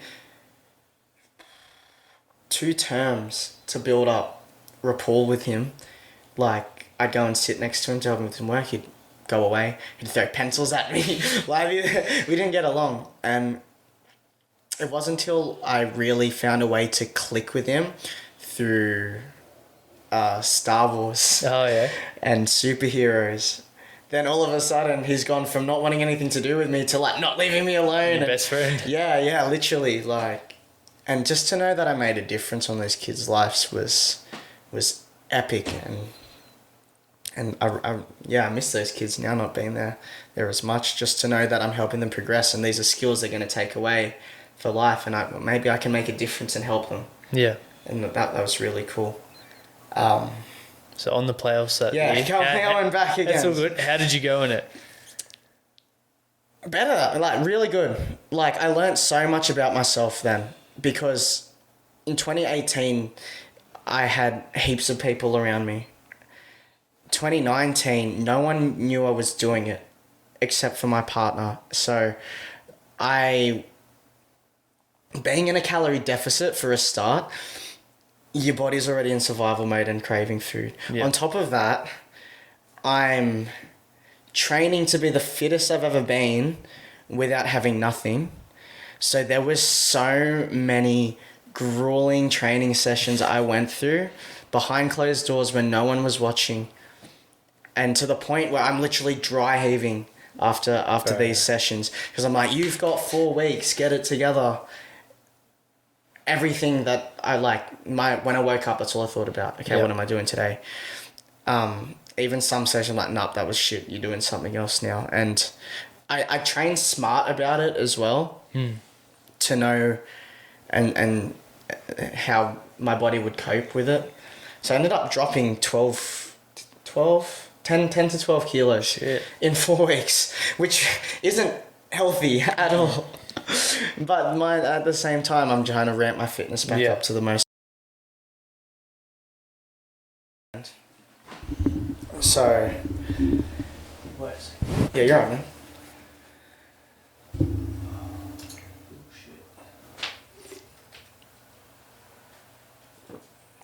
Dropped out there for a sec, but we're back now. Right. Well, keep on. Yeah, so I was watching heaps of Matt Fraser's stuff. Do you know Matt He's a Fraser? freak, yeah. He's like the CrossFit Games champ, and I always loved in one of his docos. He's always like, what was it? It was like, do today what others won't, so tomorrow you can do what others can't. Yeah. And what really counts is when no one's watching. That's when you make those progressions, when the crowd's not there, no one's pushing you to get those extra reps. It's just you and the grind and all those grueling sessions. I just think back to that. Then, like I said before about that, when it was really tough, I'd think about those happy memories with mum and just pushing myself to get in shape. So I got there in the end. I was really happy with my prep. Like, obviously, I wasn't happy that I had to drop weight and do that at the same time to get back into the shape I needed to be in. But I just got there. There was so much else going on behind the scenes then too, which I'll get in later too. But yeah, come the day of the qualifiers, I was feeling pretty good. And I knew who my competitors were. I made friends with them.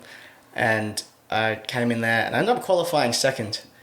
So you have your qualifiers and then you have the finals. So I was scoring some good numbers back at training, and one of the top guys came through, and he scored a huge score.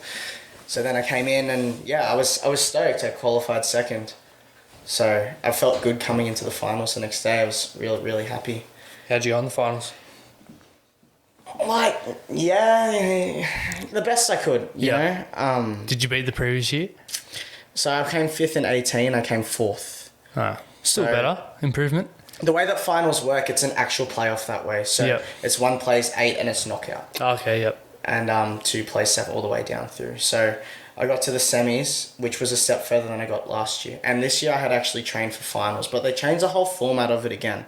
So I would train finals this time because I knew I was competitive there. I trained to go through this workout back to back to back. But because Foxtel was there that year, we had like 30-minute gaps between each time we went through. As in the year before in finals, you'd do the workout, you'd have like 5 minutes, then you're back up again. Yeah. So I had trained my body for that, not for all-out max effort every single time. Which is alright, but I mean, considering the circumstances and everything going on, I was disappointed, but I gave everything I could do into my training for that 4 weeks. Could have I done better? Probably, if everything was planned, but so many variables happen. Such is life, eh? Nothing ever,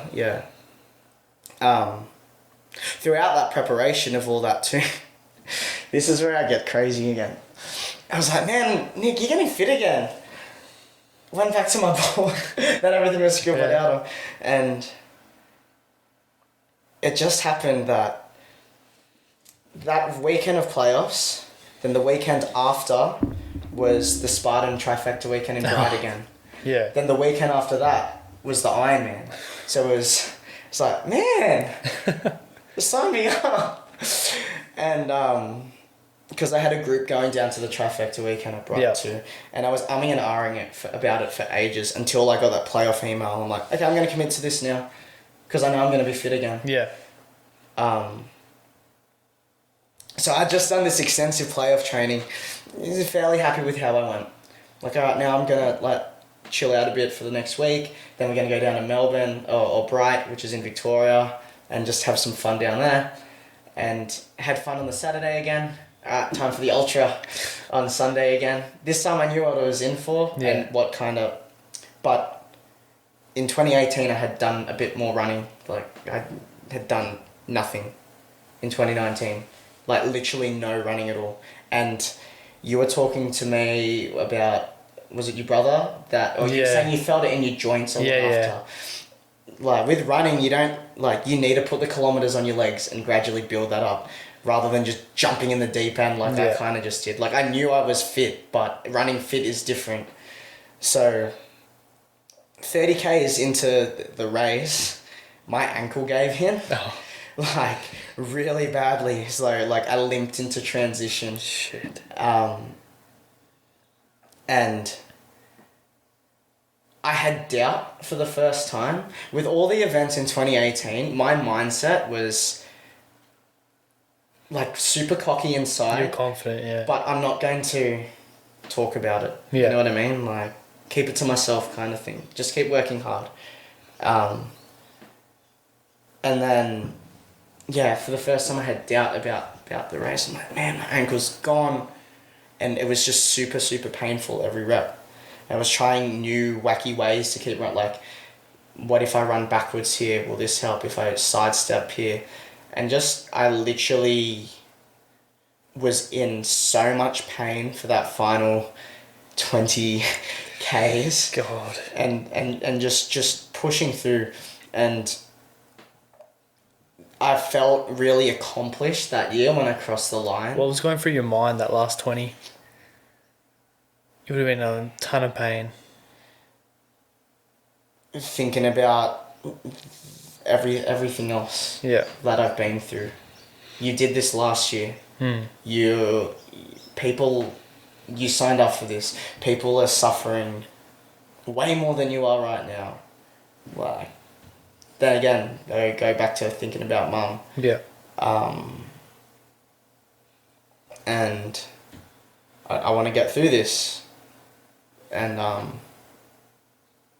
just keep going. And it came down from not thinking that, okay, I've got 20 Ks to go. I want to get to that tree. Yeah. To that tree. All right, well, look around, what's next? All right, I'm going to keep going and get to that obstacle's up there.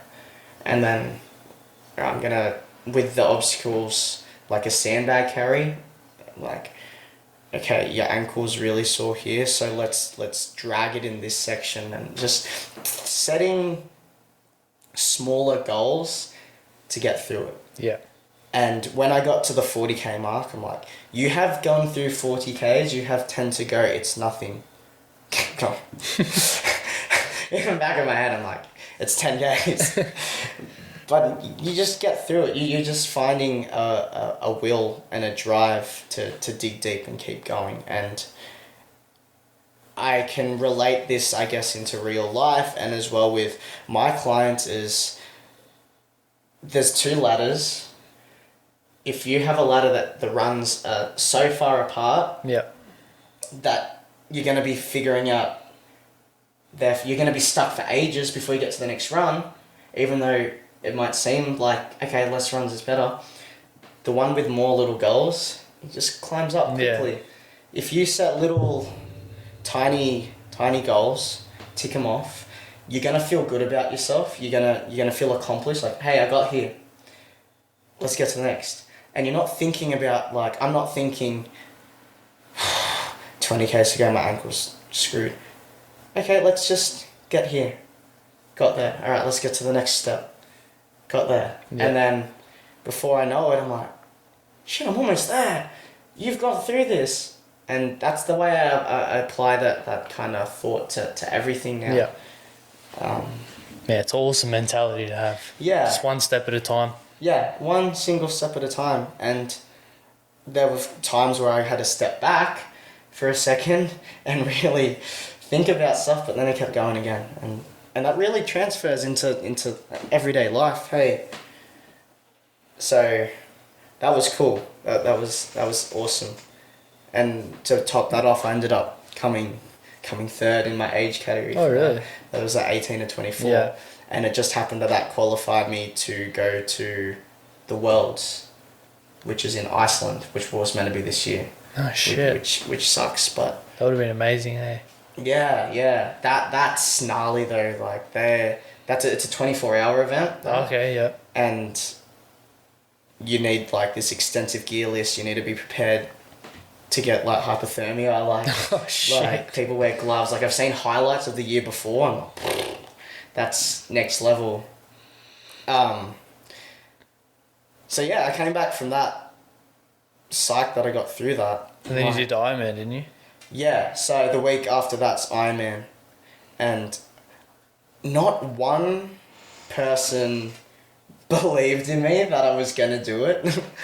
Everyone was like, no, like your body's wrecked. Yeah. Like off the back of playoffs, off the back of Melbourne. I also had a cold when I got back. Okay, yeah. So I also was like fluey and run down. But in my head, I'm like, at the start of the year, I said I wanted to do an Ironman as well. That was the one thing I wanted to achieve in 2019, was to do an Ironman. And I got in the pool and I was like, I can still kind of swim. I hopped on a bike and I got a road bike this time. Oh, yeah. It was funny, after I did that triathlon the year before, a friend reached out and was like, hey, look, I got a road bike. Do you want to use it? Like, you're killing it. Like, do you want it? I'm like, no way. Like, thank you. And sat collecting dust for the half of the year. I only took it out once just to learn how to use the thing. Yeah. Because I was training a little bit for the Ironman as well. I was using my Ironman training as my active recovery for playoffs. Yep. So swimming or biking as just a way to keep the body moving and just some low intensity stuff. And then, yeah. I seen the post on your Ironman, didn't you pull your groin and you had a bit of injury? So much happened, hey. So on top of coming in with an injured ankle, I was limping all week. I had it strapped and I was trying to do everything I could to get myself ready for this Ironman race. Yeah. I had so much freaking doubt in myself that it was gonna that I was gonna do it. Wake up that day, strap my ankle the night before. I'm still having doubt on my way in the car. I had a painkiller before, numbed it a little bit. And there's like this video of me, and I'm like, you see me at like these events I do at the start line, and I'm like cool, calm, collected, chilled out. I'm just kind of like, like you can see it in my eyes, like I'm genuinely had fear going into this. Shit. Because it's daunting, hey, an Ironman. Especially with injury as well. Yeah. That would put a lot of doubt in your mind. Yeah, and I hadn't done any open water swimming, so I mentioned to you before about that. You dive in, and the atmosphere is electric at the start line of an Ironman. It was really cool. Like, music blaring, like the MCs like going off. Jump in, like, they do this starting dive. So there's a video of me, like, running to the block to dive in. I'm just, like, hobbling and then jump in.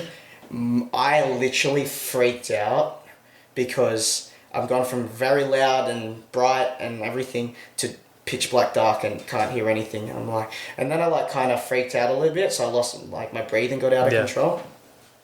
And so to stop in the water, just, all right, take a breath, let's go. And started cruising through the swim, and I think I got halfway, and then I kicked, and then I felt something just pull. Groins are the worst, bro. Yeah, well, I thought it was my groin, but it turns out it was my adductor. Okay, yeah. Because it didn't hurt on the bike as much as I thought it would. So, like, that back leg of the swim just really was... I was kicking with one foot, the other foot was just trailing along. And it was the opposite foot to, like, opposite leg to my ankle, yeah? So, now everything is like... I had so much doubt. But I finished the swim. I was really happy with how I went in the swim with everything that happened. I was like, all right, you've done that. Let's set our next little goal. Spent my time, take my time in the transition, do what I need to do. And I hopped on the bike, and the bike was going well. I really immersed myself in it and enjoyed it. The difference between like the Spartan Race environment, the Ironman environment, everyone at Ironman is so... Yeah. Don't talk to me. I'm here to do one thing. I'm not, like, I'm sure you're a supportive person, but I don't want to talk to you on the track. Very serious environment. Yeah, very, very serious. Spartan, everyone's like, hey, how you going? Keep going. You're killing it. None of that happened on the Ironman track. And the rules of the Ironman and stuff as well, like on the bike lane, like if you undertake someone, you cop a penalty. Like Oh, really? all this like what's it called? Drafting. I don't know what any of it means. I'm just there to do it.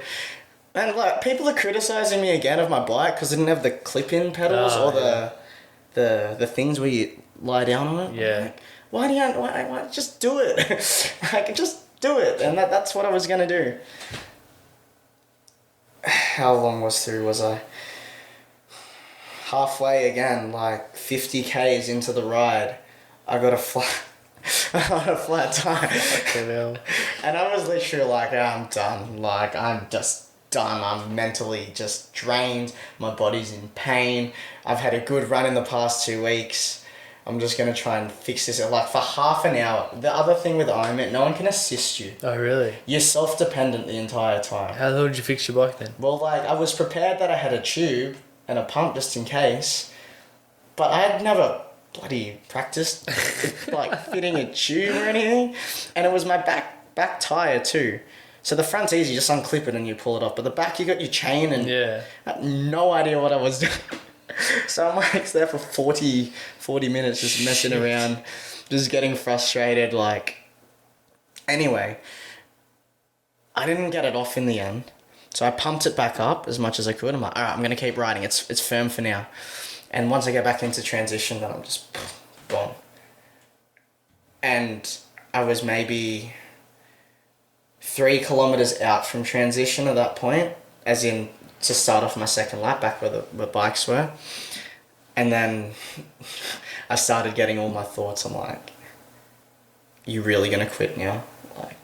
Like don't quit.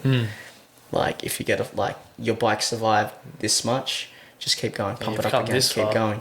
Yeah, you're injured. A part of me as well was like, you spent like $500 on Red Joe, Nick. I'm like, and I really thought back to my board. I'm like, this was your one goal this year, and you threw it away for a while. So you could either veer left and go back to the where all the bikes are stored, or veer right and go out for your second lap.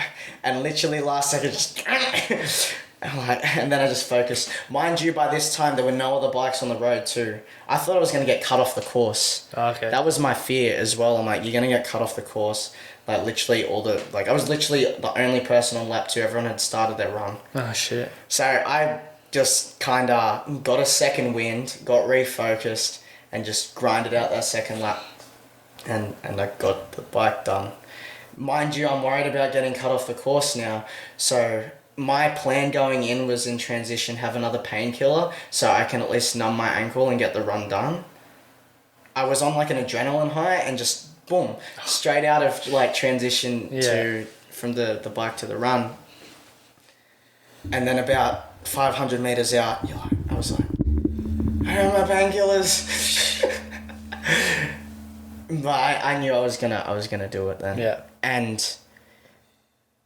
the feeling when I ran back into the stadium and like knowing that I was actually gonna do that, there was like 3 points throughout that race where I like started crying, bro. Like, I was so fulfilled that I had kinda overcome what had happened. And being inside your head for that long, like, I don't know how long I was out there, maybe 8 hours or something, just trying to battle my demons telling me to stop. Yeah. Like, that was an excessive amount of time, and to think you're actually going to do this was so overwhelming. Like, the photos of me running down that Ironman mat at the finish, like, I'm trying my hardest not to cry. Across the line, they put the medal around my neck, and I like just broke down crying. Who was the last one to finish? No, I caught up to people in the run. Yeah, nice. I full on caught up to people during the run, and that run, I was just, I forget what I was saying in my head, but I was just ticking over these words, just to keep going and just to motivate me, and I got it done. And that was such a cool learning curve for me to know I've never pushed my body that far before. Yeah.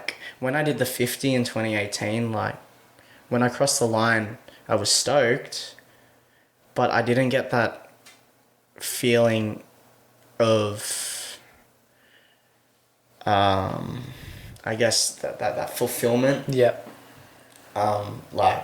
It's like, yeah, sick, I did this. After that, I think because everything that happened leading up to that and what I had to kind of battle through myself through that, I was like, yeah, you did that, Nick. Like, that's cool. Yeah, that's awesome, eh? Yeah, yeah. And I took a lot away from that about myself. Yeah, you grow so much as a person putting yourself through Yeah, that. yeah. And again, I learned so many skills from doing that now I can take to my members and clients that they can use and help them get through whatever. And it's crazy too how much they motivate me. Yeah. Yeah, literally like yes, they might be on a different grade of or level to what I'm doing. But if I see someone giving it their all, busting their ass, committing to something and just grinding, Yeah.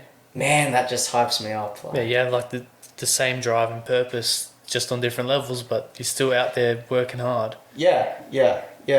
And so that was a really cool way to wrap up 2019. I ended up doing the 3 things spaced out in 2018. I did back to back to back to back. And that was... How was the body after that? Yeah. Go on. The recovery from that, it took me to March. Shit. To fully recover. I was working with a physio. What you did, I got lectured so many times about what I did to my body. If you weren't genetically gifted or off the fitness that you're at, you could have ended up way worse. So consider yourself grateful. And yeah, I needed a long rest after all that. Because yeah, it was a grind. That was a grind. So why do you think you love to push your body to its extremes? Be better. Yeah. I just, what can I achieve? How can I want to look like this is your book. This is your story. How do you want the narrative to unfold when you flip over these pages? When you close that book at the end, are you going to be really satisfied? And I think what I've learnt through everything that I've gone through, it's just always given me that drive to want to be better, to want to see what I can do for myself. Yeah. What can I achieve? And yeah, it's yeah, I guess that's how to sum it up. Do you ever look back and think what your life would be like if you didn't go through all that and your mum was still alive? 100% all the time. I always, this is why I guess I'm grateful for everything that has happened to me. That I've been able to go through that, even all the shit things that I've kind of had to deal with and overcome. In the long run, I think it's been for the better for me to be a better person. But then I also think on the other side, like it's still fresh. It's only 5 years ago that I lost mum. Within that 5 years, so much has happened. My career, graduation from school, getting my P's, girlfriend, these events I've done. She hasn't been there at all, and it's just, I guess that's the hard part, I guess, to say 18th, 21st, all that stuff. I didn't have mum there, and as well going to all friends' parties and graduation and all that. These days were so tough, and especially and seeing that how that affected Dad as well, like all that stuff was hard, I guess. And I still think of that and reflect on that, but I accept that that's what it is, and I'm only going to be better. I mean, this year I set the goal again to complete a full Ironman and run a 100k race. Shit. But like COVID wanted to fuck everyone. Yeah, but I'll still achieve that. But I think I had to deal with some other things going on behind the scenes that really took a toll. This year's been a big roller coaster for me. Yeah, was that? Man. Well, moving gyms at the start of the year. Again, I guess it's kind of been going through a lot of loss, I guess, too. Having a big kind of falling out at my old workplace. Just nothing ended well or fairly, yeah, I guess, to put it, and being locked into things I couldn't express how my side of the story, how I wanted to, without it having a serious impact on me. And when I left, I got kind of how do I put it, like I was getting threatened to be taken to I have to be like careful about my words. But anyway, they tried to prevent me from working in the fitness industry. Yeah, they were making threats against you. Yeah. And putting these absurd parameters around it. And yeah, that would have had a massive mental effect on you. And I had to keep hush about all of that. And at the end of it all, I was just gone. I didn't get to say bye to all these members that I built such a relationship with. And that was really tough on me. As well as that, I had these people in my life that they had literally become father-mother figures, like family people. You built those connections. I built such a strong relationship to them, and then it's just gone. And people that we're going to stay out of it. Like, we value our friendship with both sides. They're gone now. And I'm like... Just means they didn't value your relationship. Yeah, and that would have hurt too.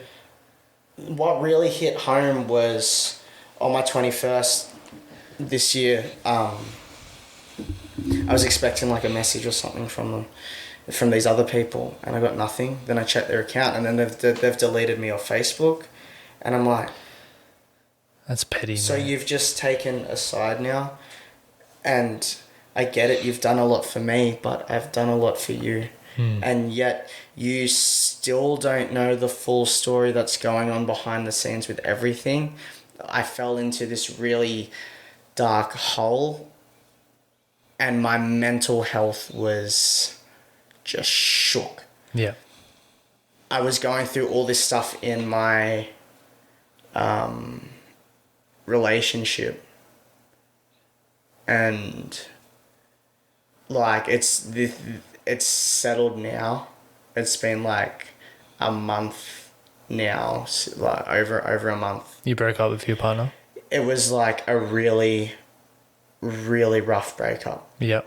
To the point where like police ended up getting involved and stuff. And like, I don't know how like open I should be about everything out of defense for her, because I care for her. Yep. But the stuff that I went through with her and endured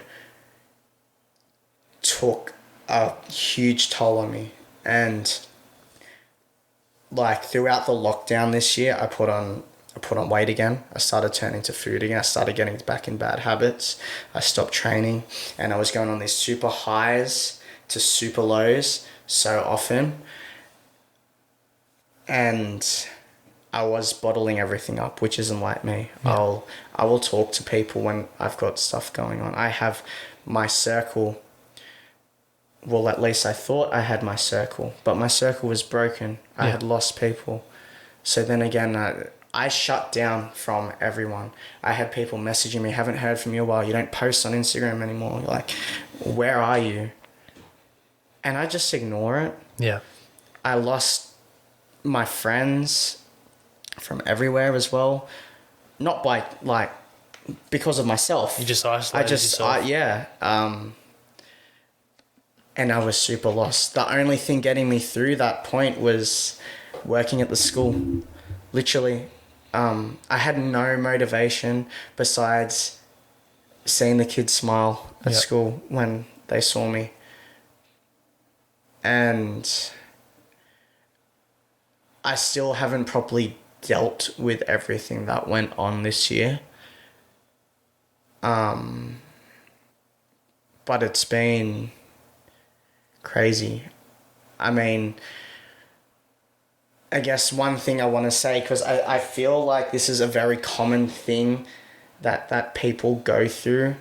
But domestic violence is... it's crazy. Yeah.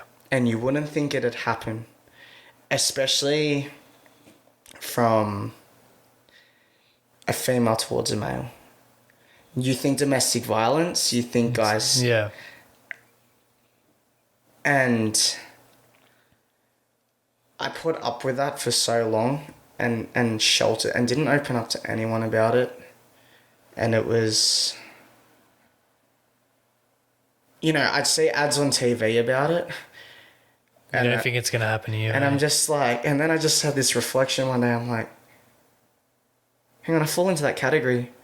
You've just been so naive and, like, just about it the whole time.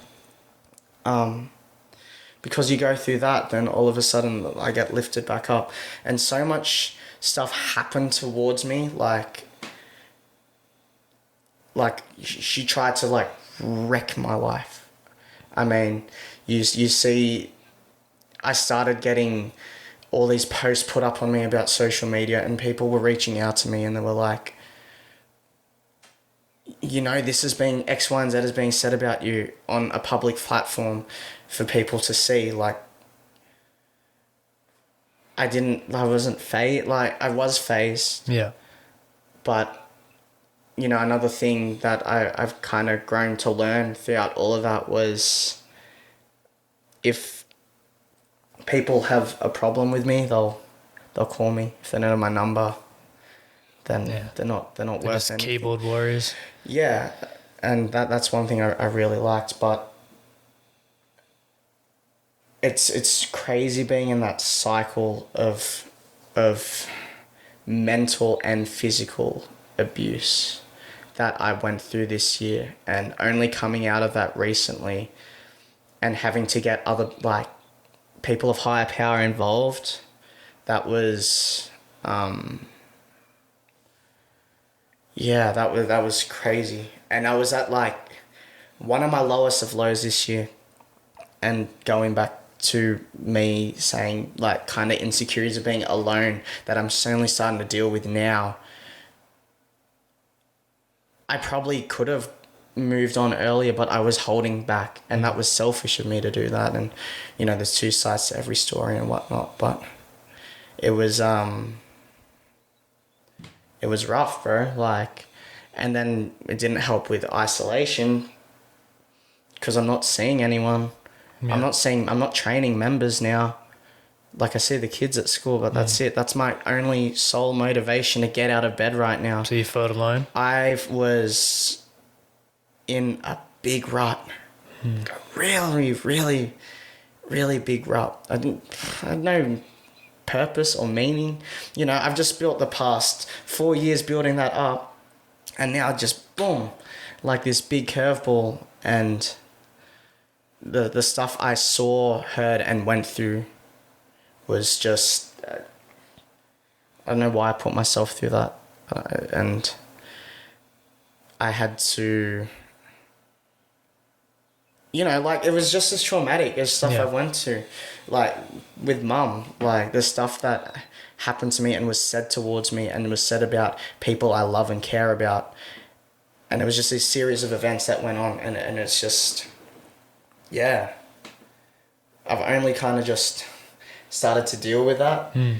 Hence everything that's gone on in my life in the past few months, I guess. So I had to really break everything back down and find my will again and get back out of that situation, and just take baby steps from that. And that was start slowly mending friendships, then get myself back into training, just get the ball rolling again and keep going again. So yeah, it was a really, really rough part this year. I mean, you never know what life's gonna throw at you. Exactly. Hey, and you know, just when you think you're really getting yourself up on a straight road again, I'm like, man, I've still got so far to go in terms of learning and growth and development as a person. So like, you think this time's bad, but you look back at it in 5 years' time and you probably think it's not really that bad. Like, you may go through worse. Yeah. That's life. It's all up and down. And often now too, I wake up and I still reflect on everything that's happened this year, and these are people that I really loved and care about, and I've lost all of that again now. But as you said before, you got to take the positives out of the negatives. That's it, and that's what I've done. And I've had to really just think about everything I've built in myself, everything I've learned, and try and push through and get out of that. And right now I'm happier than ever again, and I went through a really, really rough patch this year, and so I'm grateful now. I couldn't be more happy. Yep. I guess so. Yeah. Well, for all the listeners out there, if you're going through something like this, you know, reach out. That's it. Hey, yeah, like, everyone's going through shit, especially with this year and the toll it's taken on mental health this year. It's like, people just need to remember that they're not alone, and there are people there for you to help you and support you, and you should tell someone. The worst thing you can do is bottle anything up, and especially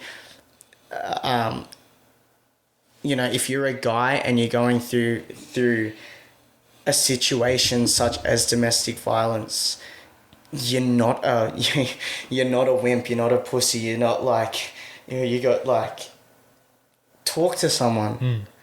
You bottle that up, like, I wish I reached out to someone earlier. Like, I've been so closed off about that and what happened for a period of over 6 months, and now I'm like, what? Why didn't you talk to anyone? You don't be afraid to talk to people. You know what I mean? Because there is help, and it's so much more common than you'd think. Yeah, I think there's still that stigma around, like, you know, men have to bottle everything up and be tough. The manliness stuff, especially an issue like that, and I think it's way tougher to actually talk to someone than hold it all in. Yeah, and that's the hard part is being able to do it, and you'll get through whatever you're going through. It was a crazy experience, but, you know, again, like, coming out of all that now, getting myself back into shape, setting small goals, like little things, like get out of bed earlier today, make sure you get to the gym today, make sure you drink a bottle of water today, like little tiny things, and then starting to appreciate life more. Something as simple as today when I wake up, the first thing I'm going to do is think of 3 things, first things that comes to mind that I'm grateful for today. Yeah. And it can be whatever. So, like, if I'm on my way to work in the morning, what am I grateful for today? I got out of bed. I'm grateful to wear the shoes that I'm wearing. I'm grateful that my dad's well and healthy. I'm grateful to live in, like, tiny little things that may sound silly. Like, it can't even be silly things. Like, start your day on a positive. It's a positive. You're not gonna lose on that. If you think of 3, it can be anything. What are you grateful for today? Me, on top of my head, I'm grateful that the sun's shining. I'm grateful that I'm grateful to be on this podcast, and I'm grateful that I was able to train. I have access to these facilities, and live in this place. There's so much. It can be anything on the top of your head. Yeah. That you can be grateful for, and I think that's a good way to just the ball rolling as well. Back when I was in a real big slump, I'm like, man, I'm grateful I got out of bed today. Like, Yeah. I'm grateful I spent at least 5 minutes in the sun. Just tiny little things like that. And it's been so cool. Now I'm more present on social media again. Like, I don't care about the followers and the likes, the things that really hit home and make me want to do more is the messages I get from people. And it's like, man, like, I saw your post today.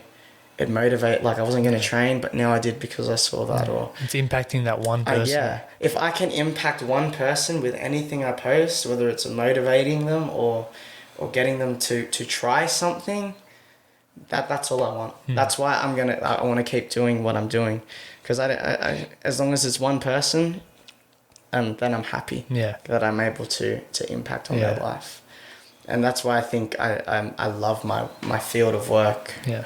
Because I get to do that on a greater scale and a more of a personal scale. Yeah. It's all about impact. I recently went through a bit of a stage with the podcast. I was like, fuck, I'm not getting all these views and likes. Yeah.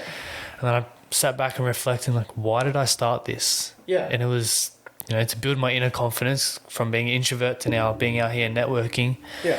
To now, having the platform where people like yourself can come on and share their story, because people see you on Instagram as the happy guy, but there's more down deep to your story. Yeah. Yeah. And that's the cool thing as well about where I started to. A lot of people come to the gym, they take a look at me, and the amount of times I had the comments like, you wouldn't know, Nick, you've always looked like that. I'm like, no.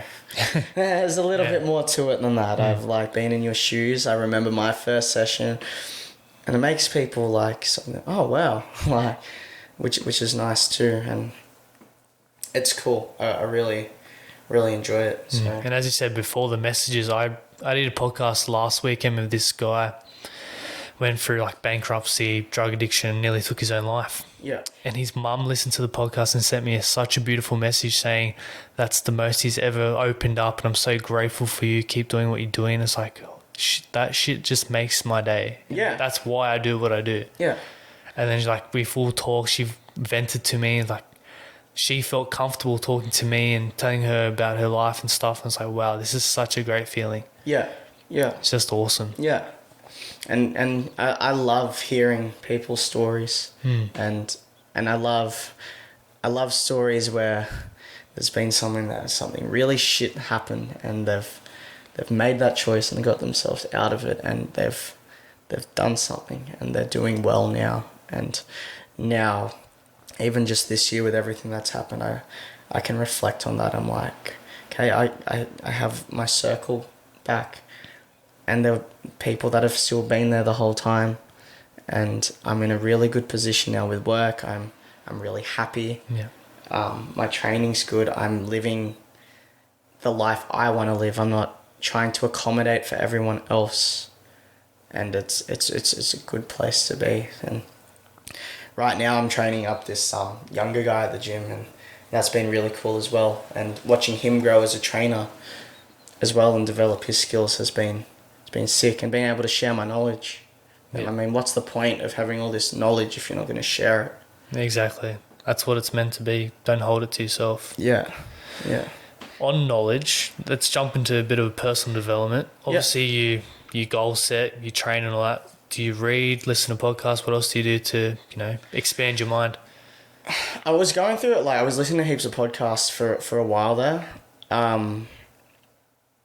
Just a lot of kind of reading online blogs and all that kind of stuff. I don't do enough as I'd like to, mainly because I'm just all over the place and busy. But when I get the chance to, like, I like to do all that. Mainly a lot of online reading. Yeah. And listening to YouTube. I love watching YouTube like clips and stuff. So I love watching a lot of Joe Rogan stuff. I reckon that's epic, and take a bit from that. Yeah. There's also like quite a few fitness podcasts where I learn a lot of stuff from. But even down to Instagram, there are that many great people and influencers on Instagram where you can get so much knowledge from, and you can apply to life and whatnot. And I've learned through networking and just studying on like just videos on Instagram how I can be a better person and be a better trainer, and knowledge about the body as well. And it's funny actually, like going about training and stuff, people think I have this non-stop energy, like you were saying before. People are like, how do you just do fitness all day, Nick, and you can just go and go and go and go? You train your butt off. And I'm like, no, I don't. I'm like, it might look like that, but I think everyone has this perception that I'm training to the point where I want to like kind of throw up every day. They just go off your Instagram post and like, this yeah, guy's training insane. Like I train smarter, not harder, and there's so many factors that dictate what your body's capable of doing. So, you know, those sessions where I'm really pushing the intensity, I only do that like once or twice a week. The rest of it is it's called training in a state of flow. So have you heard of a flow chart before, like flow training? Yeah, a bit. Yeah? How much do you know about it? Not that much. I've heard of it, but I haven't really looked much into it. So kind of the way I'm training, 80% of my training is I'm trying to train in a state of flow. So you know when you that saying time flies when you're having fun, and you literally like, oh damn, I've been here for ages. It's because you're in a state of flow. So kind of be easy to show you, but on the bottom of your chart is kind of the skill, the ability. Then on the upright of the chart is the challenge, how hard it is. And if the challenge isn't too hard, you're going to get bored. If the intensity is too high, you're going to get anxiety. So it's finding that middle part, and then you're training in that state of flow. So it's just the right amount of challenge and just the right amount of intensity. You're not pushing too hard to the point where you're like, oh my God, when's this going to over? I'm dying. And it's not like... You're basically enjoying your training. You're enjoying, and training should be enjoying. Yeah. And that's, again, a misconception of F45 is, you guys just pump people, tell them to... No, I don't. I encourage people to get into that state of flow and enjoy their training. And if a client says, is that it already? I know I've done my job well. And that, I think that's a great way to train. And then again, I think this goes back to social media, and what people see is they only see, say for fighters, for example, the last 4 weeks of their camp, when we ramp intensity up. So like when I did playoffs, like when I'm training for playoffs, we ramp intensity up crazily, and you're doing these ridiculous workouts. That's not all year round. That's only leading up to a competition. You see like Olympic athletes, like they're not training like that year round. It's different phases of training. That's it. It's not bust your ass every time you're in the gym. It's working towards something. Okay, competition time. Now we ramp it up. Yeah, slowly building to that. Yeah. I mean, intensity in your training entails recovery. If you can go in every day and say, I trained with intensity to my butt off, no, you didn't. Because if you're training with intensity, you need to recover. Yeah. And you're not going to recover in a day. Everyone's different with how they can recover. But that's how I apply it with my conditioning. Yeah. Same thing when it goes to hitting the weights. You want to train with intensity, but after that you can't train the next day straight after. So you need to recover after. I guess it's a little bit different when it comes to weight training and whatnot, in terms of what you're trying to achieve as well. But yeah, that's kind of what I want to do. Do you do... A lot of people are getting into breath work. Have you heard of Wim Hof? No. Okay, look him up. He does a lot of like breath work and cold exposure and stuff like that. Okay. That's very interesting stuff. You should probably look into that. It's pretty cool. Yeah. Do you into like yoga, meditation, any of that? Yeah, like when I'm like like doing competition and stuff, I love hot yoga. Hey. Yeah. Yeah. Yeah, I did that at Zoo Fitness on Monday. Yeah, yeah. I haven't done it in so long. Holy shit, I was sweating. It's different. Hey, it's crazy.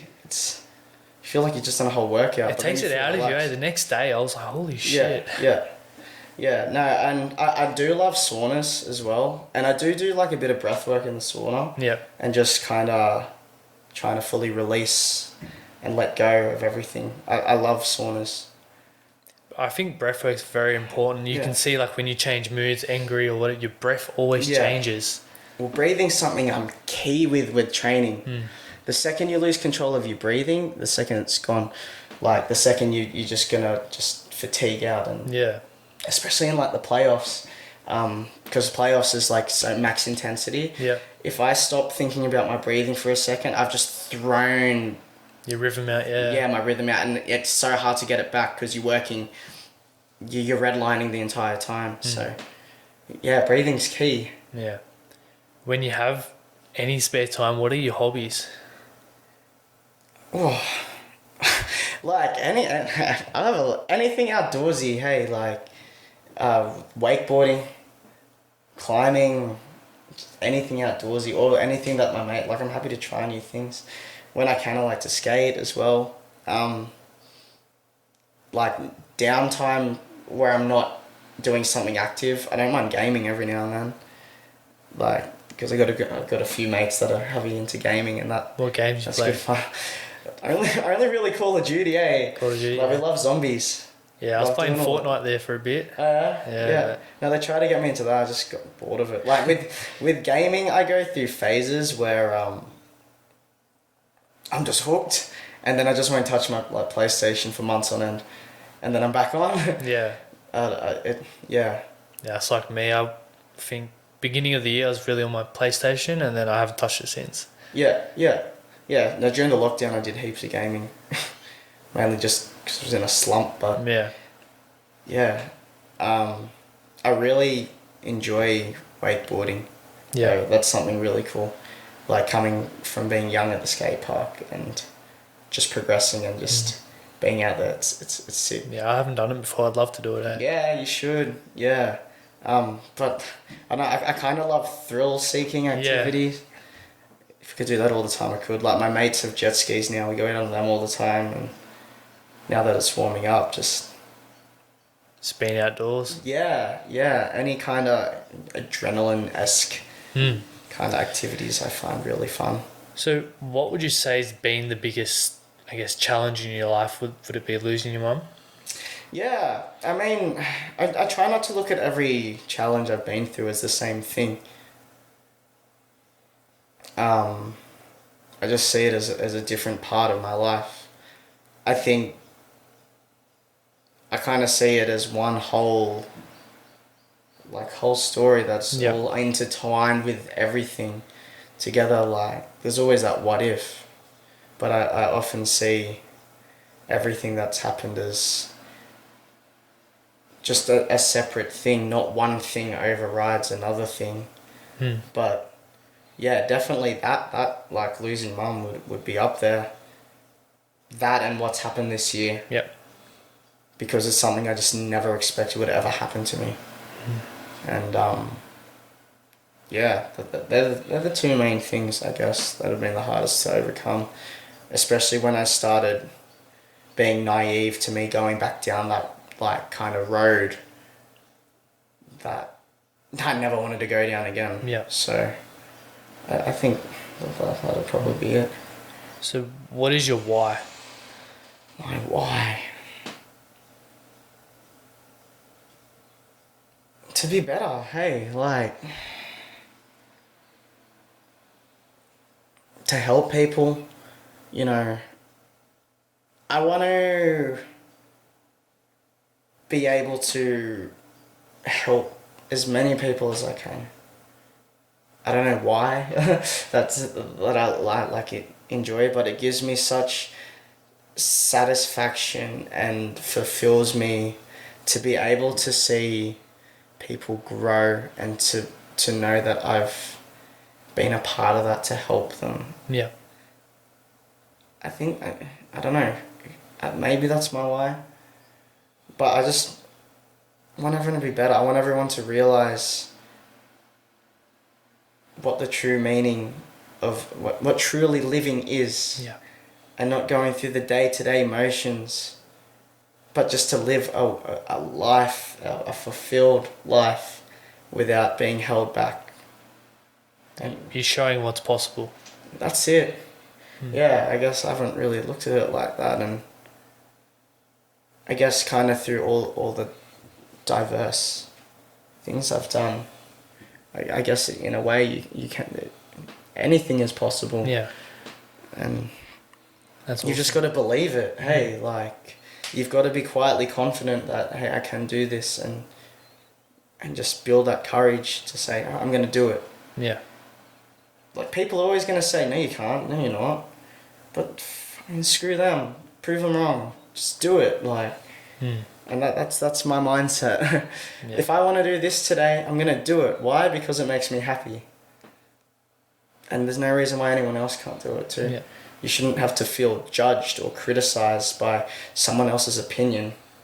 Like, as well as like with everything with social media, I'm like, some people probably think I'm an idiot for posting the stuff I'm doing, or like my cooking videos, like, why is he's too positive, he's too happy, why does he against this? That's just their insecurities. Yeah. I'm sorry you feel that way, but I'm happy. I'm helping someone. I'm not going to stop doing it. Exactly.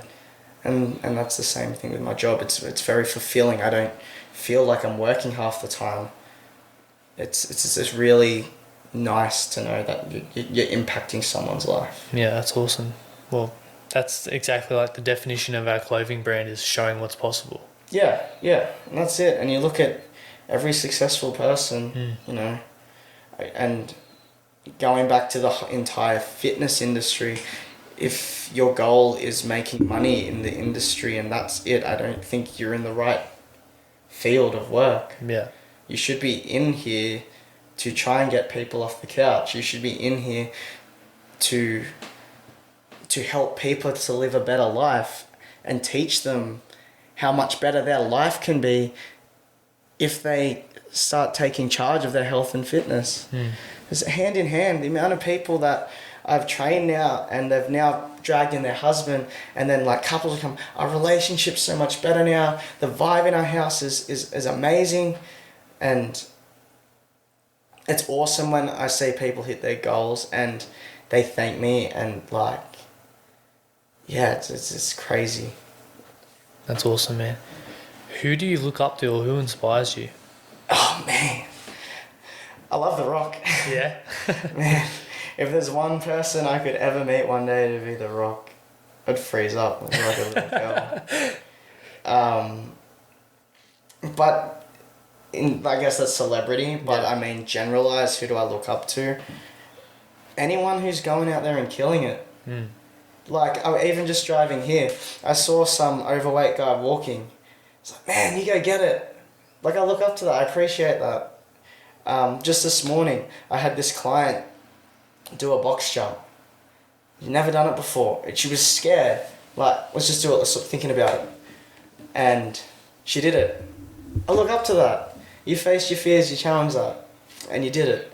So, you know, I find inspiration everywhere when I see people kind of pushing outside their comfort zones, or people living their best life. Hey. Yeah.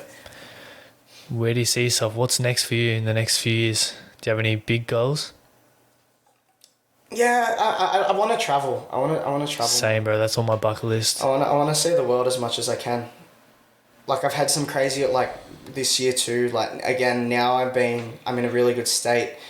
And I'm back on social media more presently. It's been crazy. Like, these people reach out to me, and I've had these amazing opportunities that I'm kind of thinking and working on behind the scenes.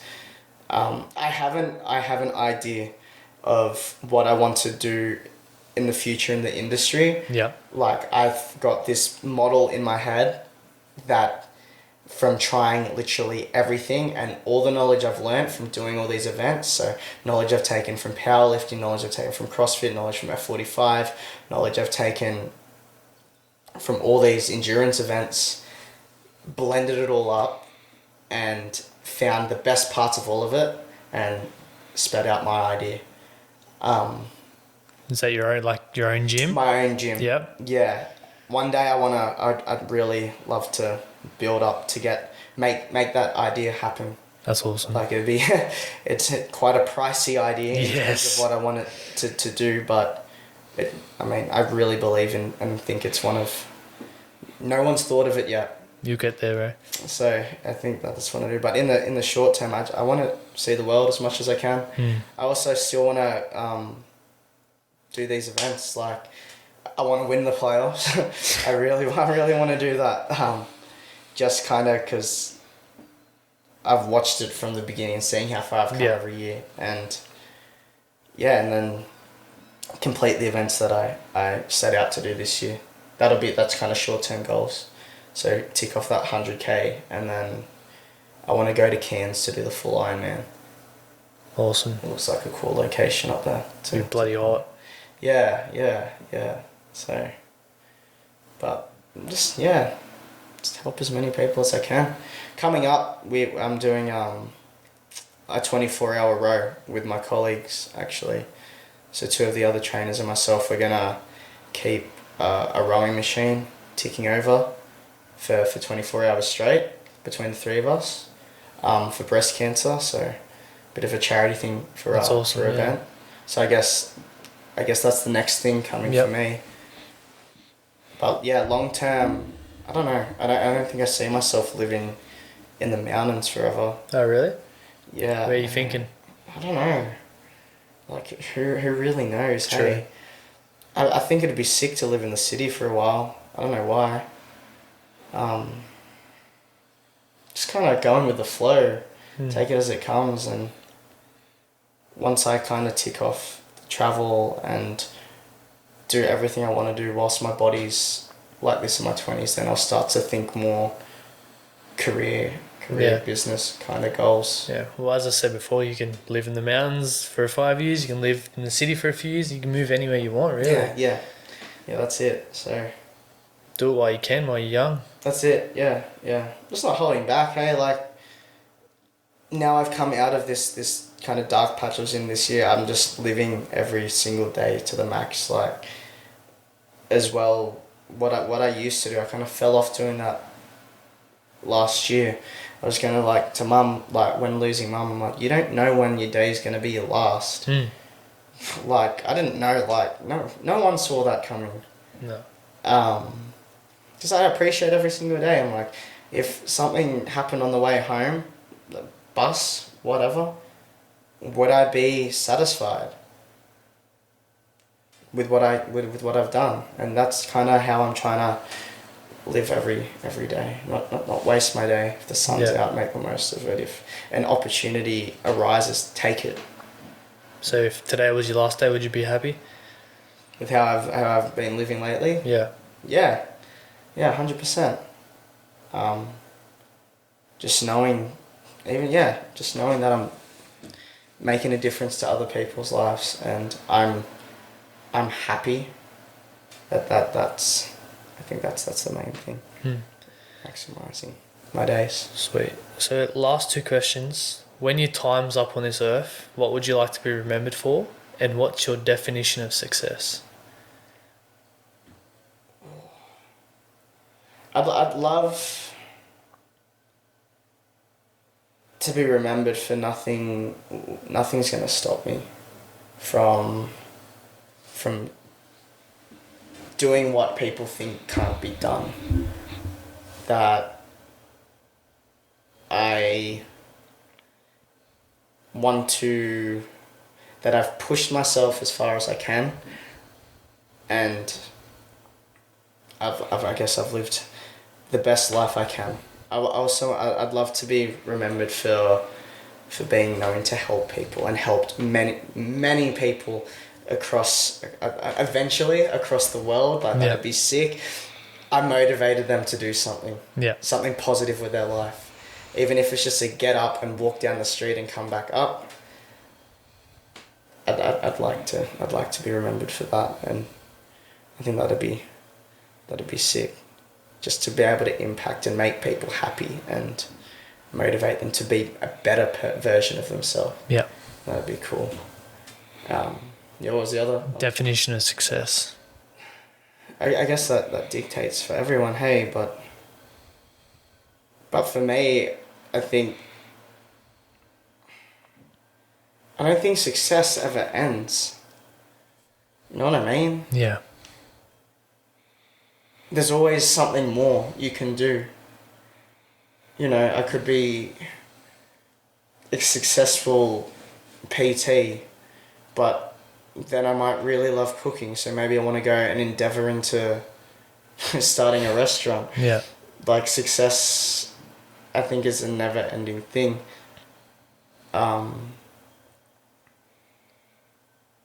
I guess it goes hand in hand with your other question too. I think success for me would be being able to impact as many people as I can, and one day, if I build up to it on a global scale, to help people and encourage them to get them moving. Yeah, that's awesome. That's why I asked that question, because everyone has a different answer. Yeah. I don't really think about success. I just stay in my own lane and keep doing what I'm doing. That's awesome, man. Well, thank you for coming on and opening up to me. It's been an awesome chat, and hopefully impacted a lot of people and had an impact on yourself too. Yeah, no. Thanks, man. No, I really appreciate the opportunity and you reaching out to coming on. So. And for all the listeners that want to find out more about yourself, where's the best place to find you? Probably Instagram. Hey. Yeah, it's just Nick Mahoney. Yeah, Nick_Mahoney. You'll find me there. And that's where I'm most present at the moment. So. Awesome, man. Well, Thank you for coming on. If you guys enjoy this episode, please remember to like, share, and subscribe. Once again, thank you. I'm sure your mum's very proud of the young man that you've turned into and growing as a young, strong individual. Smashing your goals, man. Can't wait to see what the next few years holds for you. Yeah, I appreciate it heaps. Thanks for having me on. Awesome, man. Cheers.